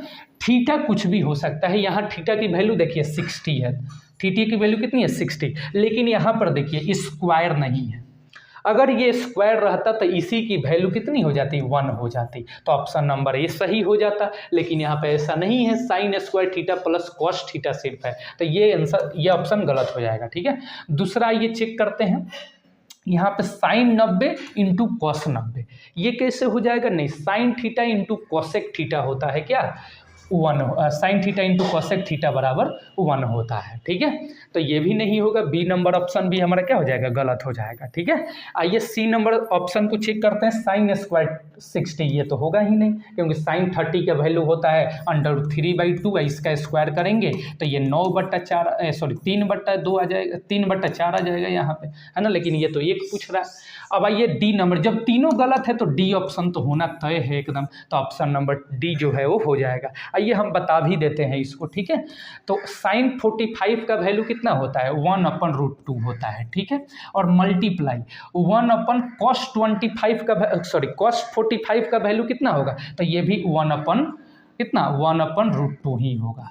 ठीक है, अब आइए, अब इसको आप चेंज कर सकते हैं, 1/√2 हो जाएगा गुने, अब ये देखिए ये पलट जाएगा, यहाँ पे 1 गुने √2/1 हो जाएगा, है ना, √2/1 हो जाएगा यहाँ पे। ठीक है, तो ये देखिए √2, ये √2 में 1 से गुना करिए, फिर 1 से करिए तो √2 हो जाएगा, और √2 में 1 से गुना करिए तो आइए ऊपर लिख देते हैं, नहीं तो कहीं नहीं दिखता होगा। ये देखिए √2 गुने 1 कितना होगा, √2 होगा, यहाँ लिख देते हैं। और नीचे √2 में 1 से गुना करिए, कितना आएगा, √2, और दोनों को काटिएगा तो कितना आएगा, 1 आएगा। देखिए तो ऑप्शन नंबर डी में 1 आ जा रहा है, यानी ऑप्शन नंबर डी जो है बिल्कुल आपका सही आंसर हो जाएगा। ठीक है, चलिए आइए नेक्स्ट क्वेश्चन, हम पहले ही बता दिए थे 3 गलत होगा तो चौथा तो आंसर एकदम पक्का होना ही है। चलो आओ इसके बाद 17 नंबर क्वेश्चन देखो, वीडियो एक बार देखने दो मुझे, चल रहा है कि नहीं चल रहा है। आओ 17 नंबर क्वेश्चन देखो, यहाँ पे क्या है, cos square a into 1 + tan square, है ना, ये किसके बराबर होगा, साइन स्क्वायर ए के बराबर होगा कि कोसेक स्क्वायर ए के बराबर होगा कि 1 के बराबर होगा कि tan स्क्वायर 1 के बराबर होगा। आओ चेक करते हैं। ये है मेरे पास cos स्क्वायर ए इंटू 1 + tan स्क्वायर ए। ठीक है, तो देखो यहाँ पर एक रिलेशन होता है 1 के टर्म में कि sec square theta minus tan square theta बराबर 1 होता है। अब देखो जब मैं सेक स्क्वायर थीटा को बाहर करूँगा तो ये हो जाएगा, ये माइनस का tan स्क्वायर है, उधर जाकर प्लस का tan स्क्वायर थीटा हो जाएगा। तो सेक स्क्वायर थीटा बराबर होता है 1 + tan स्क्वायर थीटा। तो 1 + tan स्क्वायर के जगह मैं क्या लिख सकता हूँ, सेक स्क्वायर थीटा लिख सकता हूँ, यानी सेक स्क्वायर क्या लिख दूंगा, ए लिख दूंगा, सेक स्क्वायर ए लिख दूंगा। ठीक है, अब सेक को हम कॉस के फॉर्म में चेंज करते हैं। तो कॉस स्क्वायर थीटा का कॉस स्क्वायर थीटा लिखिए, यहाँ पे कॉस स्क्वायर थीटा को कॉस स्क्वायर थीटा लिखिए, थीटा की जगह ए है, और गुना है तो गुना लिखिए। सेक को कॉस के टर्म में कैसे चेंज करेंगे, तो सेक स्क्वायर थीटा बराबर होता है 1/cos स्क्वायर थीटा, यानी cos स्क्वायर थीटा से cos स्क्वायर थीटा कैंसल, क्या बच गया, 1 बच गया। यानी ऑप्शन नंबर 1 देखिए कि यहाँ पे है, तो ऑप्शन नंबर सी में है, देखो यहाँ पे। ठीक है, तो option number C is the right answer. ठीक है 1। आइए नेक्स्ट क्वेश्चन की तरफ चलते हैं हम। 17 के बाद 18 नंबर क्वेश्चन देख लो। यहाँ पे वैल्यू पूछा है ट्रिग्नोमेट्री में, tan 30 की वैल्यू कितनी होती है। tan 30 की वैल्यू कितनी हो जाएगी, 1/√3, आपको भी पता होगा 1/√3, देखो ऑप्शन नंबर सी में है। ठीक है, अच्छा √3/√3 किसकी वैल्यू होती है, tan 60 की वैल्यू होती है। कितनी किसकी वैल्यू होती है, tan 60 की। √3/2 किसकी वैल्यू होती है, तो sin 60 की, sin 60 की। 1 किसकी वैल्यू होती है, तो tan 45 की, tan 45 की। लेकिन हमसे पूछ रहा है सिर्फ tan 30। चलिए आइए नेक्स्ट क्वेश्चन की तरफ चलो देखते हैं। आगे क्या है मेरा 19 नंबर क्वेश्चन, ये रहा आपके स्क्रीन पे। 19 नंबर क्वेश्चन है cos 60 की वैल्यू कितनी होती है, बताओ cos 60 की वैल्यू कितनी होगी। तो cos 60 की वैल्यू 1 यहाँ पे 1/2 होगी, है ना। cos 60 की वैल्यू कितनी होगी, 1/2, देखो ऑप्शन नंबर ए में ही है। √3/2 बता दिए हैं। 1/√2 किसका है, तो sin 45 का। किसकी है वैल्यू है, sin 45 का। 1 किसकी वैल्यू है, अभी बताया था tan 45 का। ठीक है, लेकिन मुझसे पूछ रहा है cos 60 1/2। चलिए आइए नेक्स्ट क्वेश्चन की तरफ चलते हैं। 20 नंबर क्वेश्चन देखो, ये रहा आपके स्क्रीन पे। 20 नंबर क्वेश्चन को देखते हैं। sin square 90 minus tan square 45 बराबर क्या होगा? ऑप्शन 1 है, 1/2 है, 1/√2 है और 0 है। आइए देखें वीडियो। हाँ वीडियो ठीक है, बार बार देखना पड़ता है। चलो वैल्यू रखो यहाँ पे, सिर्फ साइन, यहाँ पे मैं लिख देता हूँ sine square 90 degree minus ten square 45 degree. ठीक है, बस वैल्यू रखिए यहाँ पे। साइन 90 की वैल्यू कितनी होती है? तो साइन 90 की वैल्यू 1 होती है, और साइन स्क्वायर बोल रहा है तो इसका 1 का स्क्वायर कर दीजिए, माइनस टेन 45 का वैल्यू अभी बताए थे 1 होता है, तो 1 का क्या कर दीजिए? स्क्वायर कर दीजिए। तो 1 का स्क्वायर 1 का स्क्वायर 1 और माइनस 1 का स्क्वायर 1, 1 में से 1 जाएगा तो क्या बचेगा? 0। क्या बचेगा? 0। ऑप्शन नंबर डी जो है बिल्कुल सही आंसर हो जाएगा। ठीक है, 1 1 कैंसिल हो गया तो क्या बचा? 0 ही तो बचा। Option number D is the right answer यहाँ पे हो जाएगा। चलिए आइए नेक्स्ट क्वेश्चन की तरफ चलते हैं। 21 नंबर क्वेश्चन ये रहे आपके स्क्रीन पे। कौन से चैप्टर का क्वेश्चन है? तो इसका बीच की दूरी बताना है, कोऑर्डिनेट चैप्टर का क्वेश्चन है। क्वेश्चन नंबर 21, बिंदु 8 साइन 60 डिग्री कोमा 0 तथा 0,8 साइन 60 डिग्री के बीच की दूरी क्या होगी? बीच के दूरी यानी दूरी फार्मूला का यूज करके हमें बीच की दूरी बताना है। तो बताओ दूरी फार्मूला कैसे दूरी फार्मूला क्या होता है? याद है? दूरी सूत्र कहाँ बना दूँ? यहाँ लिख दूँ? चलो यहाँ लिख देता हूँ। दूरी सूत्र क्या होता है? तो देखो x1 माइनस x2 का होल स्क्वायर और प्लस y1 माइनस y2 का होल स्क्वायर, और इसके माथे पे रूट चढ़ा दीजिए। देखिए यही वैल्यू है, यही है दूरी सूत्र। x1 माइनस x2 का whole square plus y1 minus y2 का होल स्क्वायर, और इसको रूट में जो है इसके ऊपर रूट चढ़ा दीजिए। अब यहाँ पे x1 x2 क्या है? तो देखिए ये आपका x1 है और ये आपका y1 है। सॉरी यहाँ पर देखो ये 0 है, यहाँ लिख देता हूँ। ठीक है, थोड़ा समझ में ना आए। ये देखो ये x1 है और ये आपका y1 है, ये आपका x2 है और ये आपका y2 है। ठीक है, बस वैल्यू रख दीजिए यहाँ पे। ठीक है, x1, अब देखो अब आपको इतना समझ में नहीं आ रहा होगा x1 x2 क्या है क्या नहीं है। अगर जल्दी बनाना है मुझे, है ना, जल्दी करना है। कितने बच्चे इसमें कंफ्यूज हो जाते हैं x1 x2 वैल्यू रखने में? तो देखो सबसे आसान तरीका, पहले वाले को पहले वाले के साथ माइनस करो, पहले वाले को पहले वाले के साथ माइनस करो। पहले क्या है? 8 साइन 60 है और दूसरे में पहले क्या है? 0, तो 8 साइन 60 के साथ 0 को माइनस करो। ठीक है, दूसरा क्या है? 0, तो दूसरे को दूसरे के साथ माइनस करो। दूसरा क्या है? 0, और इसमें दूसरा क्या है? 8 साइन 60, तो दूसरे को दूसरे के साथ माइनस करो। पहले को पहले के साथ, यानी कि मैं यहाँ पर लिखता हूँ 8 साइन 60 माइनस क्या? 0, माइनस 0 का होल स्क्वायर। ठीक, प्लस दूसरे को दूसरे के साथ, यानी कि 0 माइनस 8 cos 60 का होल स्क्वायर, और इसके माथे पे क्या? रूट चढ़ा दो। यही तो है। देखो जो बोल रहा था उसको मैंने लिख दिया यहाँ पे। पहले को पहले के साथ माइनस करिए तो 8 साइन 60 माइनस 0 इसका होल स्क्वायर, प्लस दूसरे को दूसरे के साथ माइनस कीजिए, यानी 0 को मैंने 8 cos 60 के साथ माइनस कर दिया, ऊपर रूट चढ़ा दिया। आइए आगे सॉल्व करते हैं। अब देखो 8 साइन 60, तो बताओ 8 साइन 60 में 0 को माइनस करो तो क्या होगा? 8 साइन 60 साइन स्क्वायर, यहाँ पे डायरेक्टली कर देता हूँ, 8 8 जा 64 और साइन स्क्वायर 60 हो जाएगा, है ना। 8 8 जा 60 और साइन स्क्वायर 60 यहाँ पे। ठीक है, प्लस यहाँ देखो 0 में से ये माइनस करोगे तो -8 cos 60 हो जाएगा, और 8 cos 60 का स्क्वायर करो तो 8 8 जा 64 हो जाएगा, और cos स्क्वायर 60 हो जाएगा। इसके ऊपर रूट है तो रूट चढ़ा दीजिए। बोलिए कोई दिक्कत?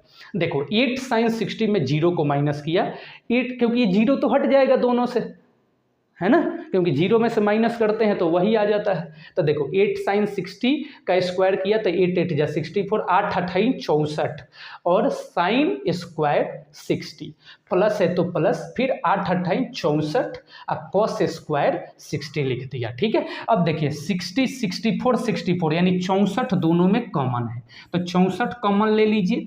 साइन स्क्वायर थीटा और प्लस कॉस स्क्वायर, यही थीटा यही बचा ना, थीटा के जगह आपका क्या है 60 है, तो साइन स्क्वायर ठीक है 60 प्लस कॉस स्क्वायर 60 लिख दिया। अब ये एक रिलेशन होता है 1 का, sign square theta plus cos square theta बराबर 1 होता है। तो यहाँ क्या हो जाएगा 64 और इसके जगह पे 1, तो 64 में 1 से गुना करिएगा तो क्या होगा 64 होगा, और 64 का वर्गमूल क्या होता है 8 होता है। तो इसके बीच की दूरी कितनी हो जाएगी 8 हो जाएगी, यानी ऑप्शन ए में दिया गया है। देखो यहाँ पे बोलो कोई दिक्कत यहाँ पे, कोई दिक्कत नहीं है। ठीक है, इस क्वेश्चन को एक बार और सॉल्व करिएगा, बार बार रिवीजन करने से कंसेप्ट क्लियर हो जाता है। ठीक है, चलो आगे नेक्स्ट क्वेश्चन की तरफ चलते हैं। अगला 21 हो गया, 22 नंबर क्वेश्चन देखो ये रहे आपके स्क्रीन पे। 21 नंबर क्वेश्चन में क्या कह रहा है, यदि O 0,0 मूल बिंदु हो तथा बिंदु P के निर्देशांक x, y हो तो OP पूछ रहा है। OP यानी ये क्या पूछ लिया है, फॉर्मूला पूछ लिया है। मूल बिंदु से दूरी क्या होता है √x² प्लस y²। मूल बिंदु से याद रखिएगा, मूल बिंदु से दूरी पूछे तो, मूल बिंदु से दूरी पूछे तो फॉर्मूला क्या होगा √x² प्लस y², यानी ऑप्शन नंबर बी में ही दिया गया है। ठीक है, तो ये तो फॉर्मूला ही पूछ लिया है, कोई दिक्कत नहीं है। चलिए आगे चलते हैं। आगे आपका 22 के बाद 23 नंबर क्वेश्चन देखो ये रहे आपके स्क्रीन पे। 23 y अक्ष से बिंदु 12,14 की दूरी क्या है। देखो इस क्वेश्चन को समझना ध्यान से, y अक्ष से 12,14 की दूरी पूछ रहा है ना, 12,14 की दूरी पूछ रहा है। तो शॉर्टकट यहाँ पे उड़ाओ तुम, 12,14 y अक्ष से पूछ रहा है ना, तो x वाला आपका आंसर हो जाएगा। y अक्ष से पूछ रहा है तो x वाला आपका आंसर हो जाएगा। अगर आपसे पूछता है यहाँ पे x अक्ष से बिंदु 12,14 की दूरी क्या है, तो x अक्ष से पूछेगा तो y वाला आपका आंसर हो जाएगा यहाँ पे। ठीक है, तो अभी पूछ रहा है y अक्ष से, तो x वाला आंसर होगा, यानी कि 12 आपका आंसर हो जाएगा इसका, यानी ऑप्शन नंबर ए जो है आपका बिल्कुल सही आंसर हो जाएगा। ठीक है, लेकिन यही पूछता कि y अक्ष से तो x वाला आंसर होता है, y अक्ष से तो x वाला यहाँ पे पूछ रहा है। अगर x अक्ष से पूछता तो y वाला आंसर होता है, यानी कि 14 हो जाता, ऑप्शन नंबर बी हो जाता है यहाँ पे। ठीक है, चलिए आगे चलते हैं। आगे क्वेश्चन 24 नंबर क्वेश्चन देखो। 24 में क्या है, 24 में बिंदु -6, -8, -6, -8 में कोटि बताना है। तो कोटि का मतलब y वाला y अक्ष, कोटि का मतलब y अक्ष, और एक होता है भुज, भुज का मतलब x अक्ष। ठीक है, तो अगर भुज पूछे तो x अक्ष यानी -6 हो जाता, लेकिन अभी पूछ रहा है कोटि यानी y अक्ष -8 हो जाएगा। ऑप्शन नंबर बी जो है बिल्कुल आपका सही आंसर हो जाएगा। ठीक है, 24 के बाद 25 नंबर क्वेश्चन देखो। 25 नंबर क्वेश्चन यहाँ पे है कि बिंदु 3,-4 किस पाद में स्थित है। पाद का मतलब होता है चतुर्थांश। ठीक है, एक इसका दूसरा भी नाम है चतुर्थांश, यानी किस चतुर्थांश में स्थित है 3,-4। तो देखिए ये हमारा पहला चतुर्थांश है, ये मेरा दूसरा चतुर्थांश है, ये मेरा तीसरा चतुर्थांश है, और ये हमारा पहला चतुर्थांश है। पहले वाले चतुर्थांश इसको बोलते हैं x और इसको बोलते हैं y। पहले चतुर्थांश में दोनों प्लस होता है, यानी x भी प्लस होता है और y भी प्लस होता है। तो पहले चतुर्थांश में दोनों प्लस, दूसरे चतुर्थांश में y यहाँ पे x माइनस होता है और y प्लस होता है, यानी एक माइनस होगा दूसरा क्या होगा प्लस होगा। तो माइनस प्लस किस चतुर्थांश में होगा, द्वितीय चतुर्थांश में। और तृतीय में देखो x भी माइनस y भी माइनस, यानी कि दोनों माइनस होगा। ठीक है, और चतुर्थ चतुर्थांश में x प्लस होता है लेकिन y माइनस होता है, तो प्लस माइनस यहाँ पे हो जाएगा। ठीक है, तो देखो तो पूछ रहा है 3,-4 यानी पहला प्लस और दूसरा माइनस किस चतुर्थांश में है, पहला प्लस दूसरा माइनस चतुर्थ चतुर्थांश में, यानी चतुर्थ में। ऑप्शन नंबर डी देखो यहाँ पे दिया गया है। ठीक है, चलिए तो कोई भी आवे यहाँ पे बता सकते हैं, इसको याद रखिएगा। ठीक है, चलो आगे 25 के बाद 26 नंबर क्वेश्चन को देखते हैं। देखो इसी से क्वेश्चन पूछ लिया है, निम्न में कौन सा बिंदु द्वितीय चतुर्थांश में स्थित है। द्वितीय चतुर्थांश का मतलब आपको अभी बताए थे, द्वितीय चतुर्थांश ये होता है, इसमें x क्या होता है, माइनस होता है, और y क्या होता है, प्लस होता है, यानी माइनस प्लस हमें देखना है। तो देखो माइनस प्लस द्वितीय चतुर्थांश यानी कि ऑप्शन नंबर बी जो है बिल्कुल आपका सही आंसर हो जाएगा। ठीक है, चलिए आगे 26 हो गया। 27 नंबर क्वेश्चन देखिए। 27 नंबर क्वेश्चन को देखते हैं, एक सेकेंड वीडियो देख लेने दो। हाँ वीडियो चल रहा है। 27 नंबर क्वेश्चन को देखिए, बोल रहा है बिंदु 4, -4 और -4, 4 को मिलाने वाली रेखाखंड की मध्य बिंदु के निर्देशांक क्या होगा। मध्य बिंदु का निर्देशांक पूछ रहा है। तो देखो मेरे भाई, मध्य बिंदु यानी कि ये ए है और ये बी है, इसके बीच यानी ये वाला, ये इसका मध्य बिंदु है। इसकी दूरी इस पूछ रहा है, मध्य बिंदु इसका निर्देशांक पूछ रहा है, सॉरी इसका क्या पूछ रहा है, निर्देशांक पूछ रहा है।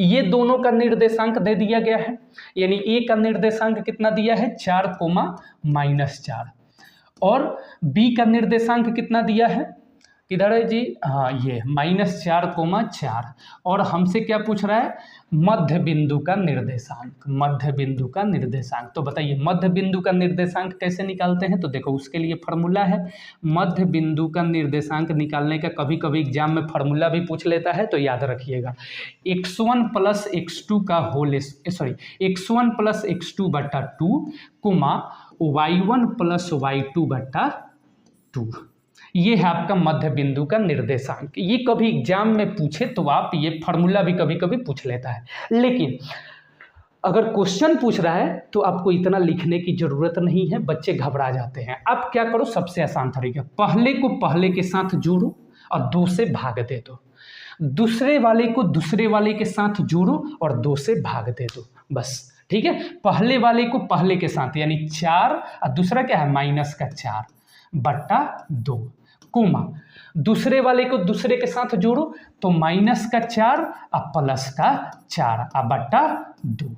ठीक है, 4 में से 4 गया क्या होगा, ऊपर लिखता हूँ 0/2, और 4 में से 4 गया 0/2, इसको कटाओगे 0 हो जाएगा और इसको भाग करोगे 0, यानी 0,0। बताओ मध्य बिंदु का निर्देशांक क्या होगा, 0,0। बताओ कौन से ऑप्शन में है, तो ऑप्शन नंबर बी में है। देखो यहाँ पे 0,0, ये option B is the right answer. ठीक है, तो देखो मध्य बिंदु का फार्मूला याद रखना, भले बनाना हो तो जल्दी में बनाने के लिए ऐसे बनाना, पहले वाले को पहले के साथ जोड़ो 2 से भाग करो, ठीक है, दूसरे वाले को दूसरे के साथ जोड़ो 2 से भाग करो। फार्मूला ये है x1 + x2 बटा 2, y1 + y2 बटा 2। अभी बताए हैं ये x1 की वैल्यू है, ये x2 की वैल्यू है, सॉरी y1 की वैल्यू है, ये x2 की वैल्यू है और ये y2 की वैल्यू है यहाँ पे।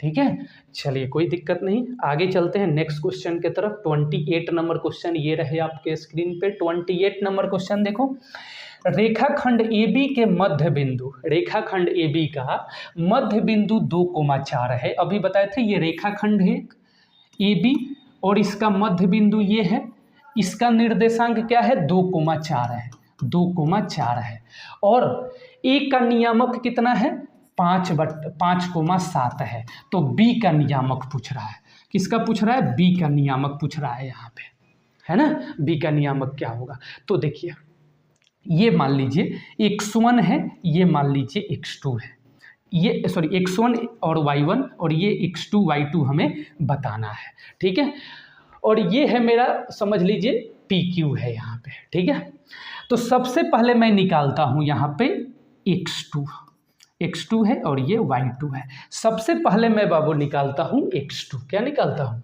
x2 निकालता हूँ। तो x2 निकालने के लिए हम क्या करेंगे, तो देखो y वाले को तुम भूल जाओ, इसमें भी y को भूल जाओ, पहला x से दूसरा y है, y को तुम भूल जाओ।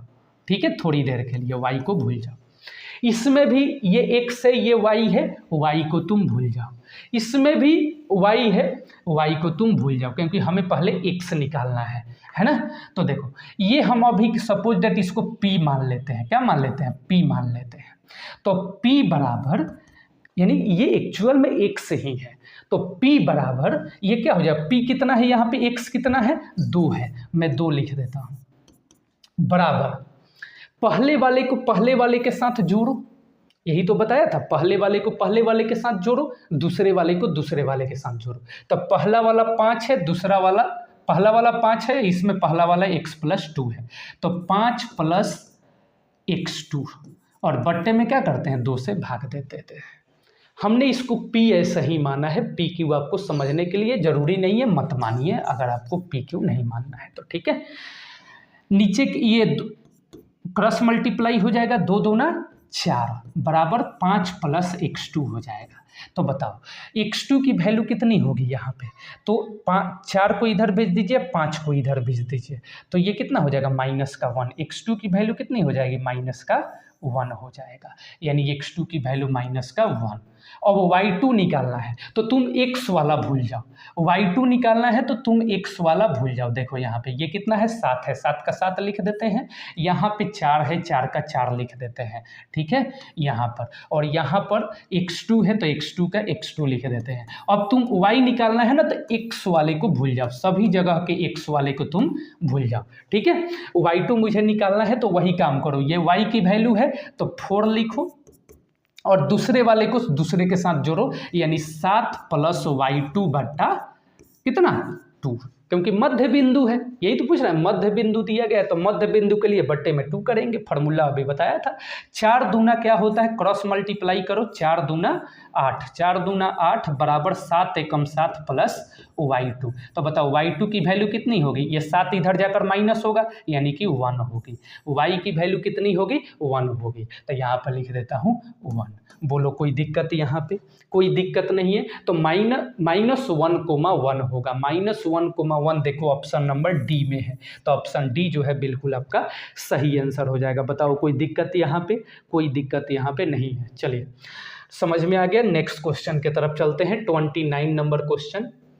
29 आइए, नेक्स्ट क्वेश्चन, स्टोरेज फुल हो गया था और नेक्स्ट क्वेश्चन की तरफ चलते हैं। स्टोरेज मैंने खाली कर दिया है, फिर से थोड़ा सा स्टोरेज का इशू आ गया था। चलो 30 नंबर क्वेश्चन हो गया, हम इसके बाद चलते हैं 31 नंबर क्वेश्चन की तरफ, ठीक है। 30 तक क्वेश्चन हमने करा दिया था, 31 नंबर क्वेश्चन देखो तुम लोग, ये रहा 31 नंबर क्वेश्चन आपके स्क्रीन पे। अब कोई दिक्कत नहीं है, यहाँ पे प्रॉपर वीडियो जो है चल रहा है। चलिए और 31 नंबर क्वेश्चन को देखो तुम लोग, निम्नलिखित में कौन सा भिन्न दशमलव प्रसार शांत है, कौन से भिन्न का दशमलव प्रसार शांत है। शांत का मतलब देखिए, याद रखिएगा, मैं आपको बताता हूँ। जैसे ये देखिए P है और नीचे क्या है Q है, ऊपर वाले को अंश बोलते हैं और नीचे वाले को हर बोलते हैं, आप छोटी क्लास में पढ़े होंगे, ठीक है। हल नहीं, सॉरी हर, ठीक है। तो हर का पावर, यदि हर को मैं फैक्टर करूँ, यानी कि Q का जो वैल्यू होना चाहिए, Q का फैक्टर मुझे करना नहीं है, क्योंकि ऑलरेडी ये फैक्टर में दिया गया है। देखो यहाँ पे अगर नहीं दिया होता तो हम फैक्टर करते। तो यदि Q का फैक्टर करने पे, ये Q है, यानी हर का फैक्टर करने पे यदि 2 के पावर m गुने 5 के पावर n के फॉर्म में आवे तो उसे हम बोलेंगे शांत दशमलव। क्या बोलेंगे, शांत दशमलव। यदि हर यानी Q 2 के पावर m, अब m के जगह कुछ भी हो सकता है, XYZ कुछ भी, 1 2 3 4 5 कुछ भी, n के जगह पे 1 2 3 4 5 कुछ भी हो सकता है। तो 2 और 5 नीचे मुझे सिर्फ देखना है, अगर इस फॉर्म में है तो दशमलव प्रसार शांत है, अन्यथा अशांत है, ठीक है। तो देखो 2 और 5 किस में दिख रहा है, तो देखो ऑप्शन नंबर डी में दिख रहा है। देखो 2 और 5 यहाँ पे है ना, तो 2 के पावर n और 5 के पावर n के फॉर्म में ये दिख रहा है, यानी ऑप्शन नंबर डी जो है बिल्कुल आपका सही है। ये नहीं होगा, देखिए 2 गुने 3 दिख रहा है, ये देखिए 5 गुने 7 दिख रहा है, नहीं शांत नहीं होगा, ये सब अशांत होगा। 2 गुने 3 दिख रहा है, ये भी नहीं होगा। सिर्फ और सिर्फ क्या दिखना चाहिए, 2 और 5। तो देखिए 2 और 5 इसमें दिख रहा है, यानी यही वाला जो दशमलव प्रसार है ये शांत होगा, यही वाला, इसी वाले भिन्न का दशमलव प्रसार शांत होगा। चलिए आइए आगे हम देखते हैं। और देखिए 2 और 5 के फॉर्म में आए या सिर्फ 2 के फॉर्म में आए। देखो यहाँ पे देखना, 2 और 5 रहे, Q जो है ये भी बता देते हैं कहीं आ जाए। 2 और Q जो है 2 के पावर m गुने 5 के पावर n के फॉर्म में रहे, या सिर्फ 2 रहे या सिर्फ 5 रहे, है ना। यानी 2 गुने मान लीजिए यहाँ पर 3 के पावर 0 हो जाए तो ये तो 1 हो जाएगा। किसी की भी पावर यदि 0 रहे तो वैल्यू 1 होता है, तो 2 एकम 2 हो जाएगा, है ना। तो याद रखिए सीधा सा 2 और 5 दोनों हो, या सिर्फ 2 रहे या सिर्फ 5 रहे या फिर दोनों रहे क्यू की वैल्यू, तो ही हमारा शांत होता है। 2 और 5 के अलावा यदि कोई दूसरा नंबर हो तो शांत नहीं होगा। तो या 2 और 5 देखिएगा, नहीं तो सिर्फ 2 देखिएगा, और नहीं तो सिर्फ 5 देखिएगा। बाकी इसके अलावा कोई भी नंबर है सब अशांत है, ठीक है। डेनोमिनेटर को देखना है, याद रखिएगा। किसको देखना है? डेनोमिनेटर को। आओ इसके बाद हम देखते हैं 33 नंबर क्वेश्चन। 32 तक हम लोगों ने कर लिया, 33 नंबर क्वेश्चन। यदि भाग एल्गोरिदम आपको पता है, भाग एल्गोरिदम ए बराबर बी क्यू प्लस आर होता है। इसमें b बराबर 4 है, q बराबर 5 है, r बराबर 1 है, तो a का मान बताइए। तो बताइए भाग एल्गोरिदम a बराबर कितना है? B Q plus R. मुझे a बताना है, b की वैल्यू कितनी है? b की वैल्यू 4 है, q की वैल्यू 5 है, r की वैल्यू 1 है। 4 पच्चे 20, 20 प्लस 1 कितना हो गया? 21 हो गया। a की वैल्यू कितनी आ गई? 21 आ गई। एक की वैल्यू कितनी आ गई? 21 आ गई। ऑप्शन नंबर बी देखिए, ऑप्शन नंबर बी जो है बिल्कुल आपका सही आंसर हो जाएगा। कोई दिक्कत यहाँ पे, कोई दिक्कत की बात यहाँ पे नहीं होनी चाहिए, सिर्फ वैल्यू पुट कर देना है। चलिए आगे 34 नंबर क्वेश्चन देखिए। 34 नंबर क्वेश्चन ये रहे आपके स्क्रीन पे। बहुपद 2x square minus 4x minus 6 के शून्यक क्या होगा? तो 2x स्क्वायर माइनस 4x और माइनस 6, इसका शून्यक पूछ रहा है। तो शून्यक निकालने के लिए क्या करते हैं? फैक्टर को तोड़िए और बराबर में क्या करिए? 0 करिए। तो देखो 6 दूना 12, 6 दूना 12, 12 को ऐसे 2 पार्ट में तोड़िए कि प्लस या माइनस करने पे बीच वाला आ जाए, फिर मल्टीप्लाई करने पे 12 आ जाए। तो 6 और 2, 6 में से 4 जाएगा, देखिए 6 में से 2 जाएगा, देखिए यहाँ पे 4 आ गया। तो 2x स्क्वायर माइनस क्या रखेंगे?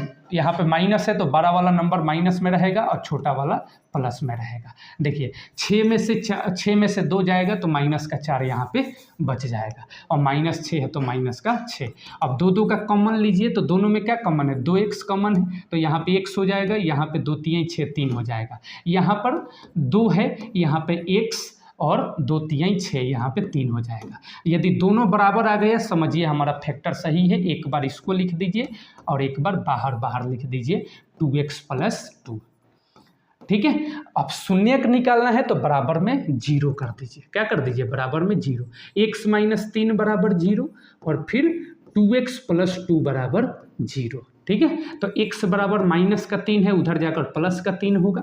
इधर देखिए 2x बराबर माइनस का 2 होगा उधर जाकर, तो x बराबर माइनस 2/2 यानी कि माइनस का 1। देखिए तो 3 और माइनस का 1 शून्यक होगा। क्या होगा? 3 माइनस का 1, या फिर माइनस का 1,3 भी हो सकता है। तो देखिए माइनस का 1,3, ठीक है। Option number B is the right answer. कोई दिक्कत यहाँ पे कोई दिक्कत नहीं है। शून्यक निकालना है, बहुत बड़ी चीज़ नहीं है यहाँ पे, ठीक है। चलिए आगे चलते हैं हम। यहाँ पे 34 हो गया। 35 नंबर क्वेश्चन को देख लीजिए। 35 नंबर क्वेश्चन ये रहे आपके स्क्रीन पे। वीडियो देख लेते हैं, वीडियो चल रही है, वीडियो में अब कोई दिक्कत नहीं है। स्टोरेज फुल हो गया था, मैंने डिलीट करके फिर उसको यूज में ला दिया है। चलिए देखो, बहुपद x cube plus x square plus 2x plus 1, x square plus 2x plus 1 का घात क्या है? घात पूछ रहा है यहाँ पे, घात पूछ रहा है। तो इसका एकदम सिंपल सा तरीका देखिए, यहाँ पे एक्स क्यूब है, यहाँ पे एक्स स्क्वायर है। तो देखिए 3 में 2 प्लस करिएगा तो क्या हो जाएगा? 5 हो जाएगा। यही हमारा जो है ऑप्शन नंबर सी हो जाएगा। देखिए है ना, इसी का घात यहाँ पे पूछ रहा है। देखो एक्स, इसमें एक्स क्यूब है और इसमें क्या है? एक्स स्क्वायर है ना। तो अब देखिए दोनों बेस बराबर होता है, आधार बराबर होता है, तो पावर को जोड़ देते हैं तो 3 2 कितना हो जाएगा? 5 हो जाएगा। तो घात ही तो पूछ रहा है, तो घात कितना है? 5 है। घात का मतलब मैक्सिमम पावर। अब इसके बाद गुना करेंगे तो सब इससे 5 से छोटा ही आएगा। तो ज़्यादा हमको करने की ज़रूरत नहीं है क्योंकि हमको ऑप्शन से मतलब है, तो ऑप्शन मिल गया। चलिए आइए आगे 36 नंबर क्वेश्चन को देखते हैं। कौन बहुपद नहीं है? 36 नंबर है, कौन बहुपद नहीं है यहाँ पे। तो बहुपद कौन नहीं है पहचानने के लिए आप व्यंजक को देखिएगा। किसको देखिएगा? व्यंजक को। यदि व्यंजक में चर का घात, लिख लीजिएगा, चर का घात पूर्ण संख्या होना चाहिए। कौन सा संख्या? पूर्ण संख्या होना चाहिए, पूर्ण संख्या होना चाहिए, है ना। व्यंजक में चर का घात जो है, चर का घात पूर्ण संख्या होना चाहिए व्यंजक में। ये देखो, ये एक व्यंजक है, ये एक व्यंजक है, इसमें चर का घात क्या होना चाहिए? पूर्ण संख्या। पूर्ण संख्या 0 1 2 3 4 5 ये है ना। तो ये देखिए 2 क्या है, यहाँ पे कौन नहीं है पूछ रहा है, तो ये व्यंजक है और व्यंजक में चर का घात क्या है? पूर्ण संख्या है, तो ये बहुपद होगा। ठीक है, इसमें देखिए ये व्यंजक है, अब व्यंजक में चर का घात क्या है? पूर्ण संख्या है, ये भी होगा, है ना। लेकिन हमसे नहीं पूछा है ना, तो आइए चेक करते हैं। इसमें भी देखिए व्यंजक है, चर का घात क्या है? पूर्ण संख्या, ये भी बहुपद होगा। तो ये नहीं होगा क्योंकि तीनों है, तो ये नहीं है ना। तो ये कैसे होगा? तो देखिए x, इसको तोड़िएगा तो ये आपने ये पढ़ा होगा 1/x है, 1/x। तो इसको घात में कैसे लिखेंगे? 1 -1। तो ऐसा ही हो जाएगा, ये x + x⁻⁻⁴ -4 हमारा पूर्ण संख्या नहीं है। ठीक है, तो इसलिए ये जो है यही ऑप्शन राइट हो जाएगा, यानी यही वाला जो है वो बहुपद नहीं है। ठीक है, आई होप आप लोगों को समझ में आया होगा, कोई दिक्कत यहाँ पे आप लोगों को नहीं होना चाहिए। निम्नलिखित में किस द्विघात बहुपद के शून्यक 2 और -2 है? किस द्विघात बहुपद का शून्यक 2 और -2 है? याद करिए, पहले क्वेश्चन में आपको बताया था, फर्स्ट नंबर क्वेश्चन है ना, कि शून्यक वहाँ पे क्या था? -3 और 10 था। तो हमने क्या निकाला था? अल्फा प्लस बीटा, ये अल्फा की वैल्यू है, ये बीटा की वैल्यू है, तो हमने अल्फा प्लस बीटा निकाला था। तो अल्फा प्लस बीटा यहाँ पर भी निकाल लीजिए, कितना हो जाएगा? 2 - 2 यानी कि कितना? 0। अल्फा इंटू बीटा निकाल लीजिए, 2, -2 यानी कि कितना हो जाएगा? -4। देखिए 2 2 - 2 0, alpha plus beta, alpha into beta 2 दूना 4 -4। क्यों निकाला alpha plus beta, alpha into beta? क्योंकि px की जो फार्मूला होती है वो x² plus alpha plus beta, sorry गलत हो गया, x² minus alpha plus beta into x plus alpha into beta, ये फार्मूला होता है। इसमें हमें वैल्यू पुट करनी है, इसलिए मैंने निकाला अल्फा प्लस बीटा, फिर मैंने निकाला अल्फा इंटू बीटा। ठीक है, और वैल्यू पुट करिए, x² minus alpha plus beta की वैल्यू कितनी है? 0, यानी कि ये वाला नहीं लिखेंगे हम, यहाँ पे 0 हो गया ना, तो 0 में x से मल्टीप्लाई करेंगे तो 0 ही होगा, तो इसको छोड़ दीजिए, ये गायब हो गया यहाँ पे, इसको नहीं लिखेंगे। प्लस है तो प्लस, अब माइनस का 4 है यहाँ पे, तो plus minus minus alpha into beta की वैल्यू कितनी आ गई? -4। देखिए यही वाला तुम्हारा द्विघात बहुपद हो जाएगा, जिसका शून्यक 2 और -2 है। तो x² -4 देखिए ऑप्शन नंबर बी में दिया गया है। ठीक है, option number B is the right answer. कोई दिक्कत यहाँ पे नहीं होनी चाहिए आप लोगों को। चलिए आगे चलते हैं। 37 के बाद 38 नंबर क्वेश्चन ये रहे आपके स्क्रीन पे। 38 नंबर क्वेश्चन को देखिएगा ध्यान से। द्विघात बहुपद t² + 70 + 10 के शून्यक अल्फा और बीटा हो तो अल्फा प्लस बीटा का मान बताइए। आपको पता है अल्फा प्लस बीटा बराबर क्या होता है? -b/a। इजी क्वेश्चन है, -b/a। अब ये देखो, ये आपका इसका t का गुणांक, t² का गुणांक a की वैल्यू है, यानी 1 आपका a की वैल्यू हो जाएगी, ये आपका t का गुणांक b की वैल्यू है और c आपका कांस्टेंट है। तो b कितना है? 7 है, तो -7 हो जाएगा। a कितना है आपका? 1 है, 1 नीचे लिखना जरूरी नहीं है, -7 हो जाएगा यहाँ पे, -7 ऑप्शन नंबर देखिए यहाँ पे c। ठीक कोई दिक्कत नहीं है। चलिए आगे चलते हैं नेक्स्ट क्वेश्चन की तरफ। 38 के बाद 39 नंबर क्वेश्चन ये रहे आपके स्क्रीन पे। 39 नंबर क्वेश्चन को ध्यान से देखना। 39 number question, sin 30 + cos 30 - sin 60 + cos 60 बराबर -1 होगा कि 0 होगा कि 1 होगा कि 2 होगा, बताना है आपको। ठीक है। तो बस वैल्यू रख देना है। साइन 30 की वैल्यू कितनी होगी यहाँ पे, साइन 30 की वैल्यू कितनी होती है बताओ, 1/2। साइन 30 की वैल्यू 1/2 प्लस कॉस 30 की वैल्यू कितनी होगी, कॉस 30 की वैल्यू बताओ, तो √3/2। कॉस 30 की वैल्यू √3/2 है ना।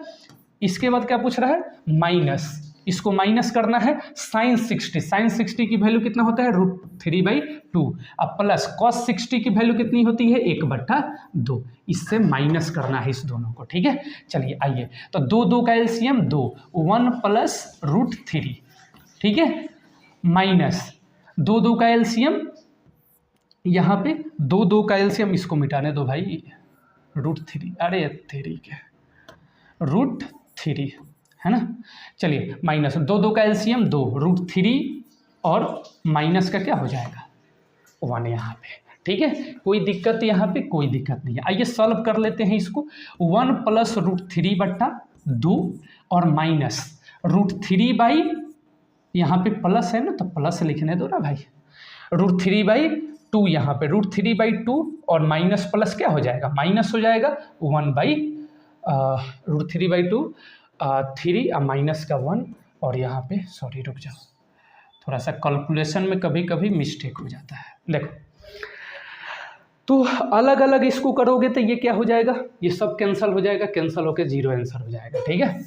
अब यहीं पे काट लो ना, इतना कंक्लूजन करने की क्या जरूरत है। देखो यहाँ पे ज़्यादा करने की जरूरत नहीं है, इसको इसमें से माइनस करो, ये कैंसिल हो जाएगा, सारा का सारा क्या हो जाएगा 0 हो जाएगा। यहाँ पे क्या हो जाएगा 0, ये माइनस में है और ये सारा का सारा किस में है, प्लस में, क्योंकि ब्रैकेट हटाएंगे सारा माइनस में हो जाएगा, और ये प्लस में, ये कैंसिल हो जाएगा सारा का सारा, इससे ये कैंसिल हो जाएगा, इससे 3/2 से 3/2 कैंसिल हो जाएगा, और 1/2 से 1/2 कैंसिल हो जाएगा, तो क्या हो जाएगा 0 है ना। जैसे देखिए इसको तोड़िएगा, 1/2 प्लस √3/2, इसको तोड़िएगा तो माइनस का √3/2 हो जाएगा, और माइनस प्लस माइनस होता है तो 1/2 हो जाएगा। √3/2 plus minus cancel, plus minus cancel, क्या बच गया 0, क्या बच गया 0। ऑप्शन नंबर क्या हो जाएगा, बी हो जाएगा। बोलिए कोई दिक्कत, हम ज़्यादा कर रहे थे, इतना ज़्यादा क्या जरूरत है करने की, यहाँ पे हमें आंसर से मतलब है। चलिए आइए आगे 40 नंबर क्वेश्चन देखिए, 40 नंबर है। यदि द्विघात बहुपद k-1 का k-1 है x², kx+1 का एक शून्यक -4 है, तो k का मान बताइए। शुरू में बताया था मूल का मतलब x की वैल्यू, द्विघात समीकरण में मूल निकालना है ना, तो मूल दिया है यानी x की वैल्यू दिया है, इसमें शून्यक दिया है यानी कि x की वैल्यू दी हुई है, शून्यक दिया हुआ है यानी कि x की वैल्यू -4 दिया हुआ है, ठीक है। x की वैल्यू कितना दिया गया है, -4, ठीक है। चलिए शून्यक क्या होता है, जैसे x+2 है, इसका शून्यक निकालना है तो 0 करिए, तो x बराबर क्या हो जाएगा -2, तो -2 क्या है, शून्यक है, तो यहाँ पर शून्यक ऑलरेडी दिया है यानी x की वैल्यू ऑलरेडी दे दिया गया है, तो मैं जहाँ जहाँ x है वहाँ वहाँ क्या रख दूंगा, -4, और फिर मैं x की वैल्यू निकाल लूँगा, ठीक है। तो आइए करते हैं, px कितनी है मेरे पास, यानी बहुपद कितनी है मेरे पास, तो k-1 x का स्क्वायर है, ठीक है, प्लस kx है और +1 है, ठीक है। अब देखो मुझे क्या रखनी है, यहाँ पे x की वैल्यू -4 रखनी है, रख दो, तो k-1 इंटू एक्स की वैल्यू कितनी है, -4, तो -4 यहाँ पे रख दो, का स्क्वायर यहाँ पे, ठीक है, का होल स्क्वायर यहाँ पे, -4 का होल स्क्वायर यहाँ पे, ठीक है, प्लस kx, तो k, अब तो माइनस का यहाँ पे 4k हो जाएगा, -4k, क्योंकि x की वैल्यू क्या रखनी है, -4 रखनी है, तो -4k हो जाएगा, +1 हो जाएगा यहाँ, ठीक है। आगे चलिए, तो ये देखो, तो 4 जा क्या हो जाएगा, 16 हो जाएगा, 16 में k से मल्टीप्लाई करो, 16k हो जाएगा, -16 हो जाएगा, यहाँ पे क्या हो जाएगा 16, है ना, 16 प्लस, यहाँ पे प्लस माइनस क्या लिख दूँ, यहाँ पे प्लस माइनस, यहाँ पे माइनस का 4k लिख देता हूँ डायरेक्टली, बार बार करने की जरूरत नहीं पड़ेगी, तो -4k लिख देता हूँ यहाँ पे, और +1 है तो 1 लिख देता हूँ। ये देखिए अब 16 में से 4 जाएगा तो कितना बचेगा, 12k, 12 के बचेगा यहाँ पे, और माइनस का 16 और प्लस 1 कितना हो जाएगा, माइनस का 15 बराबर 0 कर दीजिए यहाँ पे। ठीक है, अब ये देखिए 12 के बराबर माइनस का 15 है, उधर जाकर प्लस का 15 हो जाएगा, तो के बराबर 15/12। के बराबर क्या आ गया यहाँ पे 15/12। इसको काट लीजिए 3 के टेबल से, 3 पचे 15, 3 चौका 12, 5/4। 5/4 ऑप्शन नंबर देखिए बी में है यहाँ पे। Option number B is the right answer. यहाँ पे देखिए तो वीडियो में दिख रहा है नीचे तक, हाँ पूरा कंप्लीट कवर किया है। देखिए यहाँ पे 15/4 को काटेंगे तो 5/4 आ जाएगा। ऑप्शन नंबर बी में जो है दिख रहा है यहाँ पे। कोई दिक्कत नहीं है, बस क्या करना है, ये द्विघात बहुपद है, इसका एक शून्यक माइनस का 4 है, तो एक शून्यक का मतलब वो x की वैल्यू है, तो जहाँ जहाँ x है वहाँ वहाँ माइनस की 4 रख देनी है, तो k की वैल्यू हमारी निकल जाएगी। चलिए आइए नेक्स्ट क्वेश्चन की तरफ चलते हैं। देखो यहाँ पे 41 नंबर क्वेश्चन ये रहे आपके स्क्रीन पे। 41 नंबर क्वेश्चन है यहाँ पे कि किसी बाह्य बिंदु P से वृत्त पर PA एवं PB 2 स्पर्श रेखाएं खींची गई है। ठीक है, यदि PA 8 सेंटीमीटर है तो PB क्या होगी। देखो ये वृत्त का क्वेश्चन है, वृत्त में कुछ प्रॉपर्टीज है वो तुमको बताता हूं मैं। देखो एक यहाँ पे सर्कल है, सर्कल के बाह्य बिंदु से, यही बोल रहा है ना कि सर्कल किसी बाह्य बिंदु P से, बाह्य बिंदु यहाँ पे मान लीजिए ये बाह्य बिंदु है, इसका नाम P है, इससे वृत्त पर PA और PB 2 स्पर्श रेखाएं खींची गई है। ये PA एक स्पर्श रेखा है और ये PB दूसरी स्पर्श रेखा है। ठीक है, तो बोल रहा है कि यदि PA 8 सेंटीमीटर है, PA कितनी है 8 सेंटीमीटर, तो PB की वैल्यू बताइए, यानी कि इसकी वैल्यू पूछ रही है। तो देखो एक बाह्य बिंदु P से एक बाह्य बिंदु से वृत्त पर खींची गई स्पर्श रेखा की लंबाई बराबर होती है। ये थ्योरम है कि ये टेंजेंट बोलते हैं अंग्रेजी में, इसको स्पर्श रेखा बोलेंगे हिंदी में। बाह्य बिंदु यानी किसी एक्सटर्नल पॉइंट से सर्कल पे खींची गई लाइन की लेंथ जो है वो इक्वल होता है, यानी जितना ये है उतना ही ये होगा। ये 8 सेंटीमीटर है तो ये भी 8 सेंटीमीटर होगा, ये 5 सेंटीमीटर रहता तो ये भी 5 सेंटीमीटर होता, तो जितना PA होगा उतना ही PB होगी, यानी कि PB भी 8 सेंटीमीटर ही होगा। ठीक है, ये प्रॉपर्टी है, याद करके रखना है। ठीक है, 8 सेंटीमीटर ये रहा। चलिए नेक्स्ट क्वेश्चन की तरफ चलते हैं। 42 नंबर क्वेश्चन देखो ये रहे आपके स्क्रीन पे। 42 नंबर क्वेश्चन देखना कि यदि PA और PB किसी बाह्य बिंदु से केंद्र O वाले वृत्त पर खींची गई स्पर्श रेखा एवं PAB 80 है तो POA क्या होगा। देखो एक वृत्त है यहाँ पर और एक बाह्य बिंदु मान यहाँ पे P है, इससे खींची गई स्पर्श रेखा, खींची गई यही पूछ रहा है कि खींची गई स्पर्श रेखा, ये पहली स्पर्श रेखा P और ये दूसरी स्पर्श रेखा Q। अभी मैंने ड्रॉ किया था है ना, लेकिन ये क्वेश्चन बाद में आया मेरे पास। ये देखो तो ये P है, एक और स्पर्श रेखा यहाँ पे PB, इसका नाम मैं B दे देता हूँ। तो PA पहली स्पर्श रेखा है, PB दूसरी स्पर्श रेखा है। बोल रहा है यहाँ पर केंद्र है, इसका ये केंद्र है, इसका नाम मैं O दे देता हूँ और A से ज्वाइन कर देता हूँ मैं C को, यानी सेंटर को, यानी ये एक रेडियस है, ये एक रेडियस है और ये दूसरी रेडियस मैंने B से ज्वाइन कर दिया। इसके 2 रेडियस है, एक है यहाँ पे, ये अगर C से है या सेंटर को मैं O से डिनोट कर देता हूँ या फिर C से डिनोट कर देता हूँ, चलो O से कर देता हूँ। ठीक है, तो OA एक रेडियस हो गया और OB दूसरी रेडियस हो गया। ठीक है, अब देखो रेडियस यानी हिंदी में त्रिज्या कहते हैं उसको। APB 80 सेंटीमीटर है, APB 80 सेंटीमीटर है। यहाँ पर देखो APB, तो यहाँ पे मैं क्या करता हूँ AP और ये B, यानी कि ये टोटल कितनी है 80 सेंटीमीटर। तो बीच वाली जो है ना P, इसी को मैं एंगल मानता हूँ। तो P कितनी है 80, P कितनी है 80 डिग्री है। ठीक, तो हमसे पूछ रहा है POA की वैल्यू बताइए। POA यानी इसकी वैल्यू पूछ रही है हमसे। तो यहाँ से एक लाइन में ड्रॉ कर देता हूँ।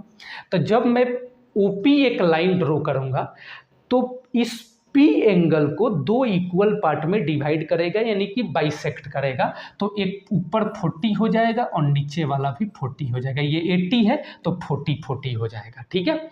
और जहाँ पर ये स्पर्श रेखा और त्रिज्या जिस पॉइंट पे एक दूसरे से मिलती है वहाँ पे 90 डिग्री का एंगल बनता है। तो यहाँ पे 90 डिग्री है और ये 40 है, तो हम ये वाला आसानी से बता सकते हैं, ठीक है। तो आप फॉर्मूला ये वाला यूज करो कि त्रिभुज के तीनों कोनों का एंगल कितना होता है, 180 डिग्री होता है, ठीक है। तो ये वाली ट्रायंगल तुमको दिख रही है, तो ये देखो 90 प्लस 40 और प्लस इसको मैं x मानता हूँ, ठीक है, x, और तीनों एंगल का सम कितना होता है 180। तो 90 40 कितना हो जाएगा, 9 4 13 130 प्लस x बराबर 180। तो x बराबर 180 माइनस 130, तो x बराबर कितनी होगी 50 डिग्री। x की वैल्यू कितनी आ जाएगी 50 डिग्री, यानी कि ऑप्शन नंबर बी जो है बिल्कुल आपका सही आंसर हो जाएगा, ठीक है। बोलो कोई दिक्कत यहाँ पे, वीडियो भी चल रही है, कोई दिक्कत नहीं है। 50 डिग्री आंसर जो यहाँ पे आ गया, ठीक है। इसका मैं एक प्रॉपर्टी तुम लोगों को बता देता हूँ फिर से। देखो ये एक वृत्त है और ये कोई बाह्य बिंदु है, मान लीजिए इसका नाम P है। बाह्य बिंदु से इस सर्कल पे मैं दो स्पर्श रेखा खींचता हूँ। कोई पूछे कि एक बाह्य बिंदु से सर्कल पे कितनी स्पर्श रेखा खींची जा सकती है, तो ओनली 2। पहला ये स्पर्श रेखा PA और दूसरी स्पर्श रेखा PB। इसके अलावा और कोई स्पर्श रेखा नहीं खींची जा सकती है बाह्य बिंदु से। ये इसका केंद्र है जिसको मैं O से डिनोट कर देता हूँ, ठीक है। मैं A से ज्वाइन कर देता हूँ सेंटर को, यानी कि O को, ठीक है। और इस O से मैं ज्वाइन कर देता हूँ, एक रेडियस ड्रॉ कर देता हूँ B पर, ठीक है। यहाँ से मैं एक लाइन ड्रॉ करूँगा O से लेकर P तक, O से P को मैं ज्वाइन कर दूंगा। यहाँ पे O है, ये देखिए यहाँ पर ये O है, तो O से मैंने P को ज्वाइन कर दिया। तो ये जो OP लाइन है, OP लाइन है, जो OP लाइन है, इस P एंगल को दो इक्वल पार्ट में डिवाइड करेगा, दो इक्वल पार्ट में डिवाइड करेगा। एक लाइन ड्रॉ करता हूँ यहाँ पे समझाने के लिए, मैंने बताया था, देखो यहाँ पे। तो ये P एंगल को दो इक्वल पार्ट में डिवाइड करेगा। यदि मैं इसको x मानता हूँ और इसको y मानता हूँ तो x बराबर y होगा, x के बराबर y होगा। इसीलिए यहाँ पर देखो 80 था टोटल, P कितना था 80, तो इसको दो इक्वल पार्ट में डिवाइड कर दिया, तो ऊपर वाला 40 हो गया, नीचे वाला 40 हो गया। ऐसा ही आपका यहाँ पर भी डिवाइड करता है। अगर मैं इसको P मानता हूँ, इसको Q मानता हूँ, तो P के बराबर Q हो जाएगा। यहाँ पर जितना P होगा उतना ही Q होगा। अगर ये टोटल 100 है तो 50-50 हो जाएगा, यानी कि दोनों हाफ हाफ हो जाता है, इस सेंटर भी और ये P भी, दोनों हाफ हाफ हो जाता है अगर मैं O से P तक लाइन एक ज्वाइन कर दूं तब। और दूसरी कंडीशन याद रखिएगा कि एक स्पर्श रेखा और ये त्रिज्या जिस पॉइंट पे एक दूसरे से मिलती है वहाँ पे 90 डिग्री का एंगल बनता है। देखिए यहाँ पे, तो यहाँ पे 90 डिग्री का एंगल बना, यहाँ पर भी देखिए स्पर्श रेखा और ये त्रिज्या दोनों मिली तो 90 डिग्री का यहाँ भी एंगल बना, ठीक है। तो आई होप ये समझ में आया होगा, कोई दिक्कत नहीं। यहाँ पे चलते हैं नेक्स्ट क्वेश्चन की तरफ। 43 नंबर क्वेश्चन देखो, ये रहे आपके स्क्रीन पे। 43 नंबर क्वेश्चन बोल रहा है कि वृत्त पर स्थित किसी बिंदु पर खींची गई स्पर्श रेखा, वृत्त पर स्थित किसी बिंदु पर खींची गई स्पर्श रेखा स्पर्श बिंदु से होकर जाने वाली त्रिज्या से कौन सा कोण बनाती है। अब भी बताया था कि वृत्त पर स्थित किसी बिंदु से खींची गई स्पर्श रेखा, ये वृत्त है, ये देखो ये एक वृत्त है ना। वृत्त पर स्थित किसी बिंदु से, ये बिंदु स्थित है यहाँ पे, खींची गई स्पर्श रेखा, ये मान लीजिए स्पर्श रेखा है, ठीक है। स्पर्श बिंदु यानी ये वाली से होकर जाने वाली त्रिज्या, यानी कि ये वाली, ये त्रिज्या है, अभी बताया था, ये त्रिज्या वृत्त पर कौन सा कोण बनाती है, कौन सा कोण बनाती है? तो 90 डिग्री का कोण बनाती है, अब भी बताया था।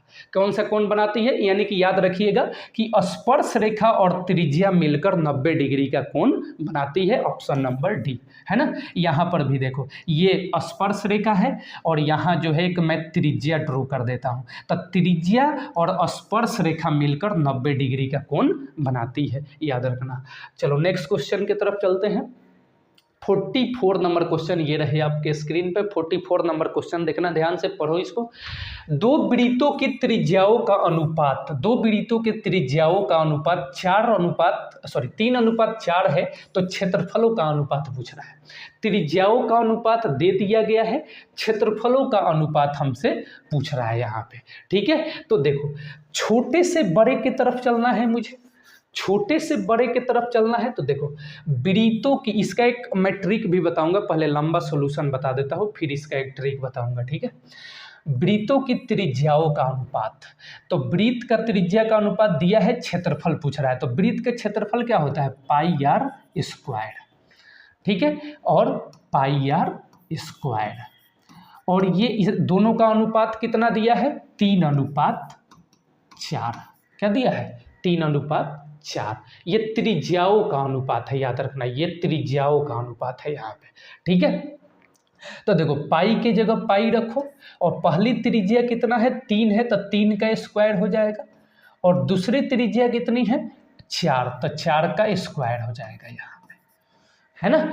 पाई से पाई हो जाएगा, यहाँ पे कैंसल हो जाएगा, ये दूसरी रख लेना यहाँ पे, पाई से पाई कैंसल हो जाएगा, 3 और ये 3 3 के 9 हो जाएगा, ये 4 4 के 16 हो जाएगा, 9/16 हो जाएगा यहाँ पे, है ना। तो मैं इसका एक ट्रिक बताता हूँ, देखो ये तो लंबा सॉल्यूशन हो गया, एक ट्रिक देखो इसका। ये 3 और 4 है ना, त्रिज्या क्या है? छोटी वैल्यू है, और क्षेत्रफल क्या है? बड़ी वैल्यू है। तो जब छोटी वैल्यू से बड़ी वैल्यू की तरफ मुझे जानी है, छोटी से बड़ी वैल्यू की तरफ जानी है, तो हम करेंगे वर्ग, यानी कि स्क्वायर। क्या करेंगे? वर्ग करेंगे। क्या करेंगे? वर्ग करेंगे। तो छोटी वैल्यू क्या है? त्रिज्या, यानी कि 3:4 दिया है, और बड़ी वैल्यू क्या है? क्षेत्रफल, हमसे क्षेत्रफल पूछ रहा है, तो हम इस दोनों का क्या कर देंगे? स्क्वायर कर देंगे। कि ये 3:4 है, क्या कर देंगे? स्क्वायर, यानी 3 का स्क्वायर कितना होता है? 9, और 4 का स्क्वायर कितना होता है? 16। कितना होता है? 16। तो 9 कितना हो जाएगा? 16। क्षेत्रफलों का अनुपात कितना होगा? 9:16, यानी कि ऑप्शन नंबर सी जो है बिल्कुल आपका सही आंसर हो जाएगा, ठीक है। कहीं भी ऐसा क्वेश्चन है तो आप कर लीजिएगा, वहाँ पे छोटे से बड़े की तरफ जाना है, स्क्वायर। अच्छा सर, बड़े से छोटे की तरफ आना है तो स्क्वायर रूट, आगे क्वेश्चन आएगा बताऊंगा मैं, ठीक है। अभी इतना याद रखो। ये देखो, इसके बाद 45 नंबर क्वेश्चन है कि 42 सेंटीमीटर त्रिज्या वाले, 42 सेंटीमीटर त्रिज्या वाले वृत्त के उस त्रिज्या खंड का केंद्रीय कोण, 42 सेंटीमीटर त्रिज्या वाले वृत्त के उस त्रिज्या खंड जिसका केंद्रीय कोण 30 डिग्री है, तो क्षेत्रफल मुझे बताना है। यानी ये आर की वैल्यू है, आर की वैल्यू कितनी है? 42 सेंटीमीटर। आर की वैल्यू कितना है? 42 सेंटीमीटर। थीटा की वैल्यू कितनी दी हुई है? 30 डिग्री। कितनी दी हुई है? 30 डिग्री। केंद्रीय कोण यानी थीटा की वैल्यू दी हुई है, तो मुझे क्षेत्रफल, ये त्रिज्या खंड का क्षेत्रफल मुझसे पूछ रहा है। तो याद रखिए, त्रिज्या खंड का क्षेत्रफल याद रखना। त्रिज्या खंड का क्षेत्रफल क्या होता है? त्रिज्या खंड का क्षेत्रफल बराबर थीटा बटा 360 डिग्री, थीटा बटा 360 डिग्री गुने पाई आर स्क्वायर। त्रिज्या खंड का क्षेत्रफल थीटा बटा 360 डिग्री गुने पाई आर स्क्वायर। थीटा कितनी है? 30 डिग्री, रख दो वैल्यू, और नीचे 360। पाई हमें पाई का वैल्यू नहीं बोल रहा है, तो हम रख देंगे यहाँ पे 22/7। कुछ रखने को नहीं बोल रहा है तो 22/7 रख दो यहाँ पे। आर की वैल्यू कितनी है? आर की वैल्यू यहाँ पे 42 है, गुने 42 कर दो यहाँ पे 2 बार, ठीक है। ये देखो, 1 0 से 1 0 कैंसिल हो गया, 3 एकम 3, और ये हो जाएगा आपका 12 3 36, 12 हो जाएगा, ठीक है। साक्षक 42 हो जाएगा यहाँ पे, है ना। 6 दूना 12 हो जाएगा यहाँ पे, ठीक है, 2 से इसको काट दो, 11 हो जाएगा यहाँ पे।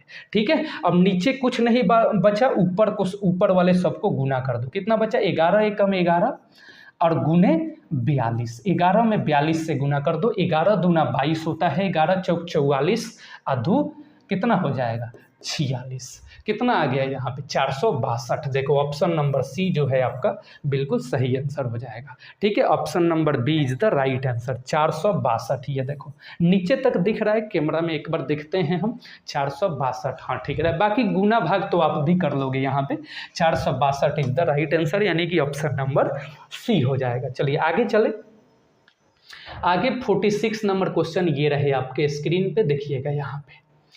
दो वृत्तों की परिधियों का अनुपात 5:7 है, तो त्रिज्याओं का अनुपात क्या होगा? देखिए परिधि का अनुपात दिया है, त्रिज्या का अनुपात हमसे पूछ रहा है।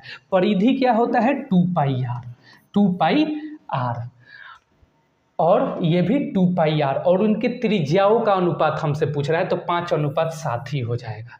जितना दिया है, जो दिया है वही हो जाएगा, क्योंकि इसका हम स्क्वायर रूट नहीं कर सकते हैं, है ना। इसका स्क्वायर रूट, ये किसी का वर्गमूल नहीं है, ये भी किसी का वर्गमूल नहीं है, जितना दिया है वही हमारा हो जाएगा। ठीक है, चलिए तो 2πr बटा 2πr यहाँ पे लिख सकते हैं, और ये 5 बटा क्या है? 7 है, तो 2π से 2π कैंसल, r कितना हो जाएगा? 5:7, तो 5:7 इसका आंसर हो जाएगा। ऑप्शन नंबर बी जो है इसका सही आंसर हो जाएगा। आओ अगला क्वेश्चन देखते हैं, 47 नंबर क्वेश्चन ये रहे आपके स्क्रीन पे।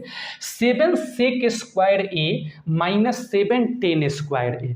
तो शुरू में ही बताए थे कि sec square theta minus tan square theta बराबर 1 होता है। ठीक है, तो ये देखो, तो 7 into sec square into 10 square दिया है, तो 7 इसके जगह पे क्या लिख सकता हूँ? 1 लिख सकता हूँ, यानी 7 1 जा 7। ऑप्शन नंबर बी देखो यहाँ पे सही हो जाएगा। ठीक है, कोई दिक्कत नहीं। आओ आगे चलते हैं।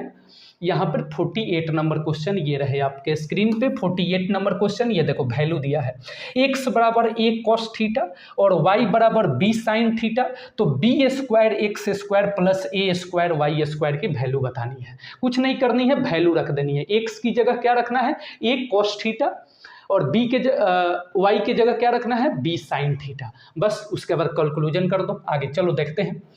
हमें बताना है वैल्यू किसकी? b स्क्वायर एक्स स्क्वायर और प्लस ए स्क्वायर वाई स्क्वायर की वैल्यू बतानी है। b कितना दिया है? देखो सॉरी, x दिया है, b नहीं दिया है, तो b स्क्वायर का b स्क्वायर लिखो, एक्स स्क्वायर यानी कि ए स्क्वायर कॉस स्क्वायर थीटा। ठीक है, प्लस है तो प्लस ए स्क्वायर, तो ए स्क्वायर का ए स्क्वायर लिखो, y का वैल्यू यहाँ पे दिया गया है, देखो b साइन थीटा, तो b साइन स्क्वायर थीटा हो जाएगा। कोई दिक्कत? कोई दिक्कत नहीं। अब देखो यहाँ पर बी स्क्वायर, तो ए स्क्वायर बी स्क्वायर कॉमन हो जाएगा, यहाँ पे ए स्क्वायर बी स्क्वायर क्या हो जाएगा? कॉमन हो जाएगा, ए स्क्वायर बी स्क्वायर कॉमन हो गया, और बचा क्या? कॉस स्क्वायर थीटा अब प्लस साइन स्क्वायर थीटा। तो आपको पता है sign square theta plus cos square theta बराबर कितना होता है? 1 होता है, तो ए स्क्वायर बी स्क्वायर गुने 1, तो हो जाएगा ए स्क्वायर बी स्क्वायर, यानी ऑप्शन नंबर कहाँ दिया है? ऑप्शन नंबर ए में दिया है। ठीक है, तो ऑप्शन नंबर ए सही हो जाएगा। आपको बोलो कोई दिक्कत यहाँ पे? कोई दिक्कत नहीं है। चलिए आगे चले, आगे चले, कोई दिक्कत नहीं है। देखो यही हमारा, इसी में वैल्यू रख देना है। तो देखो बी स्क्वायर एक्स स्क्वायर लिखा, ए स्क्वायर वाई स्क्वायर लिखा, बी स्क्वायर का बी स्क्वायर लिखा, क्योंकि मुझे एक्स की वैल्यू पुट करनी है, तो एक्स की वैल्यू एस कॉस थीटा दिया है, लेकिन यहाँ पर तो स्क्वायर है, इसलिए मैंने ए का स्क्वायर किया, कॉस स्क्वायर थीटा लिखा। फिर मेरे पास क्या है? ए स्क्वायर का ए स्क्वायर लिखा, वाई का वैल्यू कितना रखना है? बी साइन थीटा, तो B square sine square theta. ठीक है, दोनों में क्या है? A square B square common है, मैंने कॉमन निकाल लिया, बचा क्या? Sine square theta cos square theta. Value 1 होता है, 1 से मल्टीप्लाई किया, ये आ गया। बोलो कोई दिक्कत यहाँ पे? कोई दिक्कत नहीं है। चलिए आगे चलते हैं नेक्स्ट क्वेश्चन की तरफ। 49 नंबर क्वेश्चन देखते हैं, ये रहे आपके स्क्रीन पर। 49 नंबर क्वेश्चन देखिए, एक मीनार के शीर्ष का उन्नयन कोण उसके पाद से, पैर से 10 मीटर की दूरी पर 60 डिग्री है, तो मीनार की ऊंचाई बताना है। मीनार की ऊंचाई, हाइट एंड डिस्टेंस का क्वेश्चन है। ऊंचाई और दूरी उसको बोलते हैं, चैप्टर नंबर 9। देखो एक मीनार के शीर्ष का उन्नयन कोण, ये मीनार है, इसके शीर्ष से उन्नयन कोण, क्या बोल रहा है, एक मीनार के शीर्ष का उन्नयन कोण उसके पाद बिंदु से, ये है इसकी पाद बिंदु, पाद यानी कि पैर, इसका पैर क्या है, ये है नीचे वाला भाग, पाद बिंदु से 10 मीटर दूरी पे है, 10 मीटर दूरी पे है, ये देखो ये 10 मीटर दूरी पे है।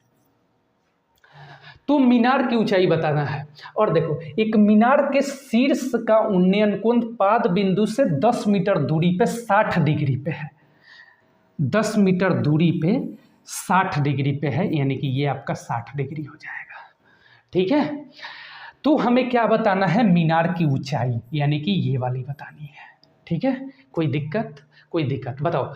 तो ये P है और ये B है, तो P और B का रिलेशन किससे होता है, tan थीटा से होता है, और थीटा की वैल्यू कितनी है, 60 डिग्री है, तो tan थीटा बराबर होता है P बटा B। तो P हमने h माना है और B कितना है 10, और थीटा कितनी है 60, तो tan 60 लिख देंगे और बराबर h बटा 10। ठीक है, tan 60 की वैल्यू कितनी होती है, यहाँ लिख देता हूँ, देखो tan 60 की वैल्यू √3 होता है, और h की वैल्यू, h मुझे बताना है तो वैल्यू थोड़ी रखेंगे, तो h का h लिख दिया। अब p कितना है मेरे पास, सॉरी गलत लिख दिया, क्या h बटा, सॉरी एक सेकंड, h बटा मुझे क्या लिखना चाहिए था, 10 लिखना चाहिए था, मैंने p लिख दिया, यहाँ पे 10 लिखना चाहिए था। ठीक है, 10, क्योंकि यहाँ पे P की वैल्यू, यहाँ पे B की वैल्यू कितनी है 10 है यहाँ पे। ठीक है, तो नीचे क्या लिख दिया 10, तो h1 या h एकम h, अब 10 में √3 से गुना करिएगा तो 10√3 हो जाएगा। तो 10√3 कहाँ है, ऑप्शन नंबर बी में देखिए यहाँ पे, है ना, बोलो कोई दिक्कत नहीं। फिर से एक बार समझो, एक मीनार के शीर्ष का उन्नयन कोण उसके पाद बिंदु से 10 मीटर दूरी पे, पाद बिंदु ये है, इससे 10 मीटर दूरी पे 60 डिग्री का कोण बनाता है। ये देखो, तो 10 मीटर दूर यही ना है, 10 मीटर दूरी क्या है, यही तो है, पाद बिंदु यही है, यानी पैर, इससे 10 मीटर दूरी ये है, पर 60 डिग्री का कोण बनाता है। 60 डिग्री का कोण बनाया तो मीनार की ऊंचाई बताना है, तो देखो यही वाला तो है मीनार की ऊंचाई। तो बताओ ये h, ये p है, ये b है, p और b का रिलेशन किससे होता है, tan थीटा से, तो tan थीटा बराबर h बटा क्या लिख दिया यहाँ पे, h बटा 10, हालांकि tan थीटा बराबर होता है p बटा b। ठीक है, तो p को मैंने h माना है और b को मैंने 10 माना है, इसलिए h बटा 10 लिखा है, और 10 और थीटा कितनी है 60 डिग्री, तो tan थीटा और h बटा, तो 60 की वैल्यू √3, तो √3 रख दिया, h बटा 10 गुना मल्टीप्लाई किया जो भी है, 10√3 आ गया। चलिए आगे चलते हैं, बहुत बड़ी क्वेश्चन नहीं है। आगे यहाँ पर 50 नंबर क्वेश्चन देखना, वीडियो देखे एक बार, हाँ ठीक है। 50 नंबर क्वेश्चन ये रहे आपके स्क्रीन पे कि एक पतंग पृथ्वी से 30 मीटर की ऊंचाई पर, एक पतंग पृथ्वी से 30 मीटर की ऊंचाई पर उसकी डोर पृथ्वी से 60 डिग्री का कोण बनाती है, तो डोर की लंबाई क्या होगी। देखो ध्यान से, एक पतंग पृथ्वी से, ये पृथ्वी है, एक पतंग पृथ्वी से 30 मीटर ऊंचाई पे है, पृथ्वी ये है और इससे 30 मीटर की है ऊंचाई पे है ये। ठीक है, ये ऊंचाई है, और इसकी डोर पृथ्वी से 60 डिग्री कोण बनाती है। इसका जो डोर है, डोर यही है ना, धागा है ना, पृथ्वी से 60 डिग्री का कोण बनाती है, यानी कि ये 60 डिग्री है, 60 डिग्री का कोण बनाती है, यानी कि थीटा कितनी है 60 डिग्री। तो डोर की लंबाई क्या होगी, यानी कि हमसे क्या पूछ रहा है यहाँ पे, डोर की लंबाई, यानी एच बोलते हैं हाइपोटेनियस, यानी कर्ण पूछ रहा है हमसे। ठीक है, तो बताओ ये डोर की लंबाई, ये एच है, ये डोर की लंबाई, मैं यहाँ पे एच लिखकर आपको कंफ्यूज नहीं करना चाहता हूँ, यहाँ पे डोर की लंबाई यानी एल लिख देता हूँ। ठीक है, ताकि आप कंफ्यूज ना हो, यानी डोर की लंबाई मुझे बतानी है। तो बताओ ये एच होता है हाइपोटेनियस और ये होता है आपका क्या P। तो बताओ H और P का रिलेशन किससे होता है, साइन थीटा से होता है। साइन थीटा बराबर क्या होता है, P बटा H होता है। साइन थीटा बराबर क्या होता है, P बटा H होता है। तो मैं यहाँ पे लिख देता हूँ साइन थीटा बराबर P बटा H, P बटा H, क्योंकि यही रिलेशन तो मुझे बतानी है, क्योंकि एक दिया है एक बताना है। तो P और H का रिलेशन साइन थीटा से होता है, तो साइन थीटा बराबर P बटा H लिख दिया।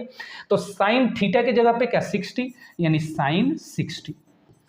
और P कितनी है, P देखो ये P है मेरा, तो ये 30 है, और एच मुझे ये है यानी कि एल बतानी है। तो देखो लिख दिया यहाँ पे, यही वाला इधर सॉल्व करता हूँ। देखो जगह की कमी है यहाँ पर क्योंकि क्वेश्चन यहीं पे है। साइन 60 का वैल्यू बताओ, √3/2 बराबर 30/L यानी 30 क्या हो गया, L हो गया। अब इसको काटा पीटी करो, कैसे हो जाएगा ये देखो, √3 ये हो जाएगा आपका L बराबर 30 × 2 यानी 60 हो जाएगा, है ना, 60 हो जाएगा ये 60/√3। अब इसको हम और सॉल्व करेंगे, ये नीचे √3 है, इसका परिमेयकरण करेंगे। 9th में आप सीखे होंगे, √3 से ऊपर भी गुना, √3 से नीचे भी गुना। तो L बराबर 60/√3 आ गुने √3 से ऊपर भी और √3 से नीचे भी गुना। तो देखो ये आपका क्या हो जाएगा, 60 यहाँ पे 3 हो जाएगा, 60√3 आ बटा 3 में 3 से गुना करो तो क्या होगा 9 और 9 का 3 होता है। अब देखो ये 20 बार में कटेगा, 20 × 60 ये हो जाएगा 20√3। क्या हो जाएगा 20√3। बताओ किस ऑप्शन में है 20√3, किस ऑप्शन में है, ऑप्शन नंबर सी में। देखो यहाँ पे 20√3 इसका इस डोर की लंबाई हो जाएगी। पतंग की डोर की लंबाई कितनी होगी 20√3। बोलो कोई दिक्कत नहीं। आगे चले, आगे नेक्स्ट क्वेश्चन की तरफ चलते हैं। ठीक है, वीडियो भी ढंग से चल रहा है।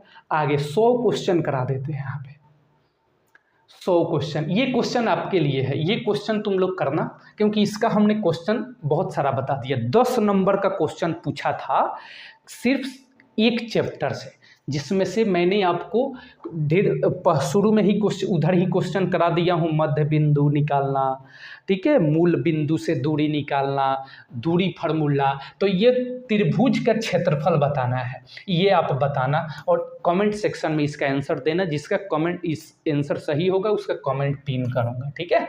तो इसका कमेंट सेक्शन में आंसर जरूर देना, जरूर देना, आंसर जरूर देना, ठीक है। ये तुम्हारे लिए छोड़ता हूँ। आगे क्वेश्चन करते हैं हम 51। कुछ क्वेश्चन तुम लोग भी करना, सब क्वेश्चन हम ही कर देंगे। यहाँ पे 52 है, 10 यहाँ पे 10 डिग्री है, 10 10 degree, 10 23 degree, 10 80 degree, 10 67 degree. Trigonometry का क्वेश्चन है। देखो इस क्वेश्चन को कैसे सॉल्व करेंगे।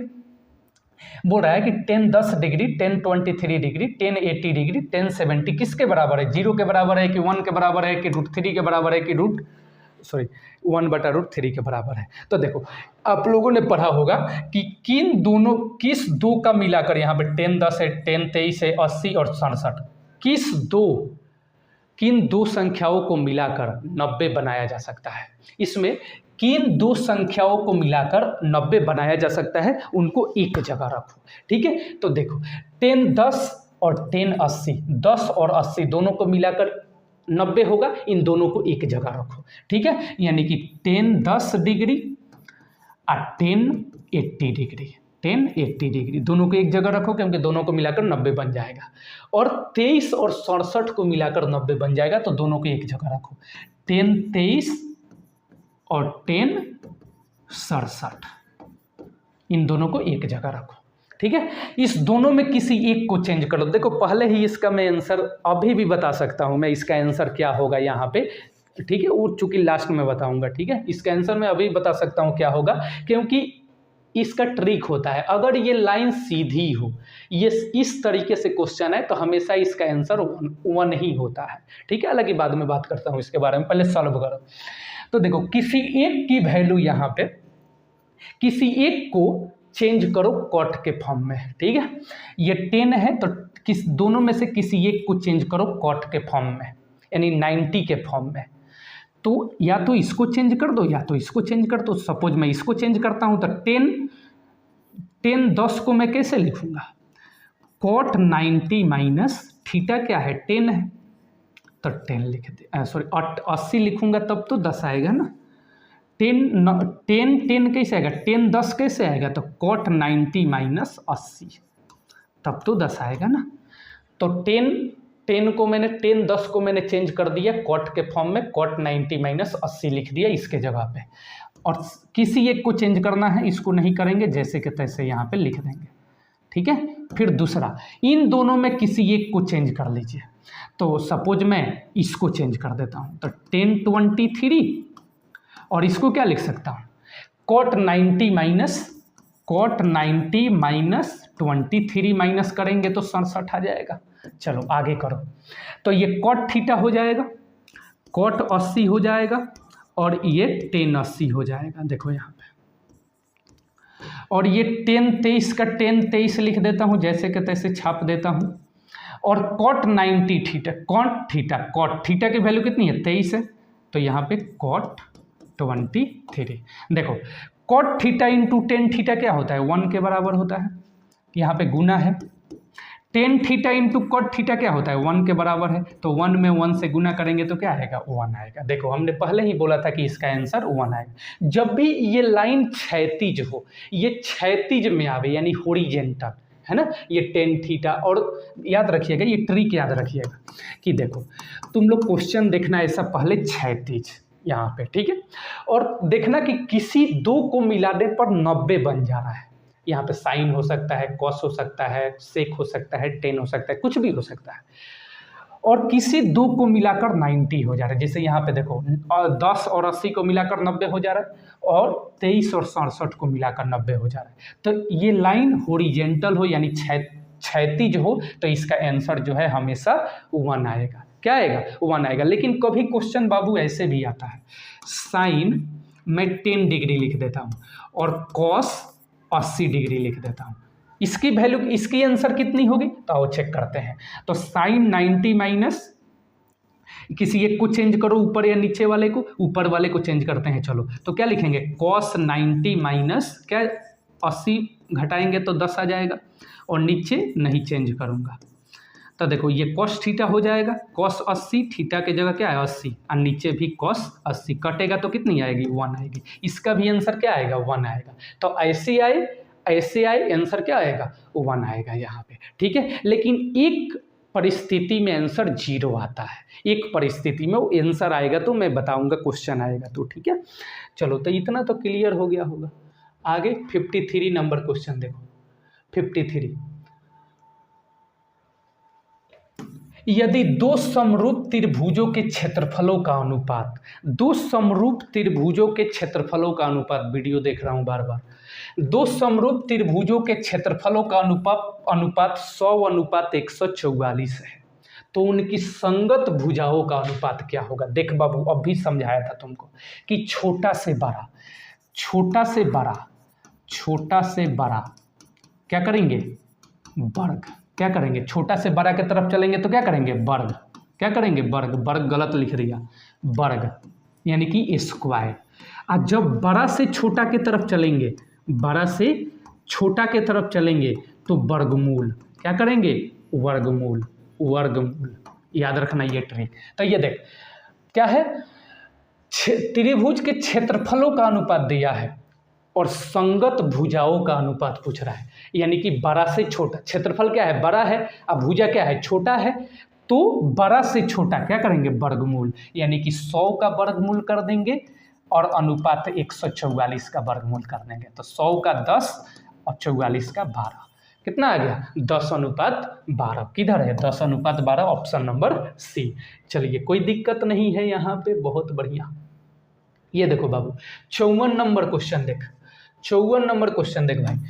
54, किसी वृत्त की दो अलग बिंदुओं पर प्रतिच्छेद करने वाली रेखा को क्या कहते हैं। बहुत बढ़िया क्वेश्चन है। किसी वृत्त की दो अलग बिंदुओं पर, ये एक बिंदु हो गया और ये एक बिंदु हो गया, तो दो अलग अलग बिंदुओं पर प्रतिच्छेद का मतलब काटना, काटने वाली रेखा को क्या कहते हैं, छेदक रेखा कहते हैं। कौन सी रेखा कहते हैं, छेदक रेखा कहते हैं। कौन सी, छेदक। अंग्रेजी में सीकेंट कहते हैं, छेदक रेखा। लेकिन आप लोग याद रखिएगा सीकेंट याद रखिएगा, ठीक है। और इंग्लिश मीडियम वाले सीकेंट याद रखेंगे, ठीक है। हालांकि इंग्लिश मीडियम वाले के लिए ज़्यादा मैंने क्वेश्चन नहीं बताया है, हिंदी वाले ही देखेंगे। क्या, कौन सी रेखा कहेंगे, छेदक रेखा। कौन सी, छेदक। अब याद रखिएगा, दो अलग अलग बिंदु पे प्रतिच्छेद करे तो छेदक रेखा, है ना। एक बिंदु पे टच करके निकल जाए, एक बिंदु पे टच करके निकल जाए तो स्पर्श रेखा, क्या कहेंगे, स्पर्श रेखा। और दो अलग अलग बिंदु पे काट के निकल जाए छेदक रेखा। जीवा क्या होता है, तो ये देखो यहाँ पे कोड कहते हैं हिंदी में। जीवा एक पॉइंट और ये दूसरी पॉइंट, दोनों एंड पॉइंट को मिलाने वाली रेखा को हम क्या कहेंगे, जीवा कहेंगे। सबसे बड़ी जीवा वृत्त की व्यास होती है। तो हमें इस पे एक ही क्वेश्चन पूछा है, किसी वृत्त की दो अलग बिंदुओं पर प्रतिच्छेद करने वाली रेखा को छेदक रेखा कहते हैं। ये भी देख सकते हैं, ये एक अलग बिंदु है, ये एक दूसरी पॉइंट, इनको प्रतिच्छेद करने वाली रेखा छेदक रेखा। और एक बिंदु पे टच करने वाली, छू कर निकलने वाली रेखा क्या है, स्पर्श रेखा। एक वृत्त पर एक बिंदु से कितनी स्पर्श रेखा खींची जा सकती है, केवल और केवल एक बिंदु से, याद रखिएगा, एक बिंदु से वृत्त पर कितनी स्पर्श रेखा खींची जा सकती है, केवल और केवल एक। लेकिन एक वृत्त में कितनी स्पर्श रेखा हो सकती है, अनेक, अनगिनत। कितनी, अनगिनत, है ना। मैंने अगर क्वेश्चन पूछे वृत्त पर एक बिंदु से कितनी स्पर्श रेखा खींची जा सकती है, एक बिंदु से केवल और केवल एक। लेकिन एक वृत्त में कितनी स्पर्श रेखा होती है, तो अनेक। याद रखिएगा इस चीज को। चलो आगे चलते हैं, बहुत क्वेश्चन हो गए, बहुत क्वेश्चन ही, अभी 55 नंबर क्वेश्चन है। ये मोबाइल का क्या हुआ, बैटरी लो हो गया, रुक जाओ।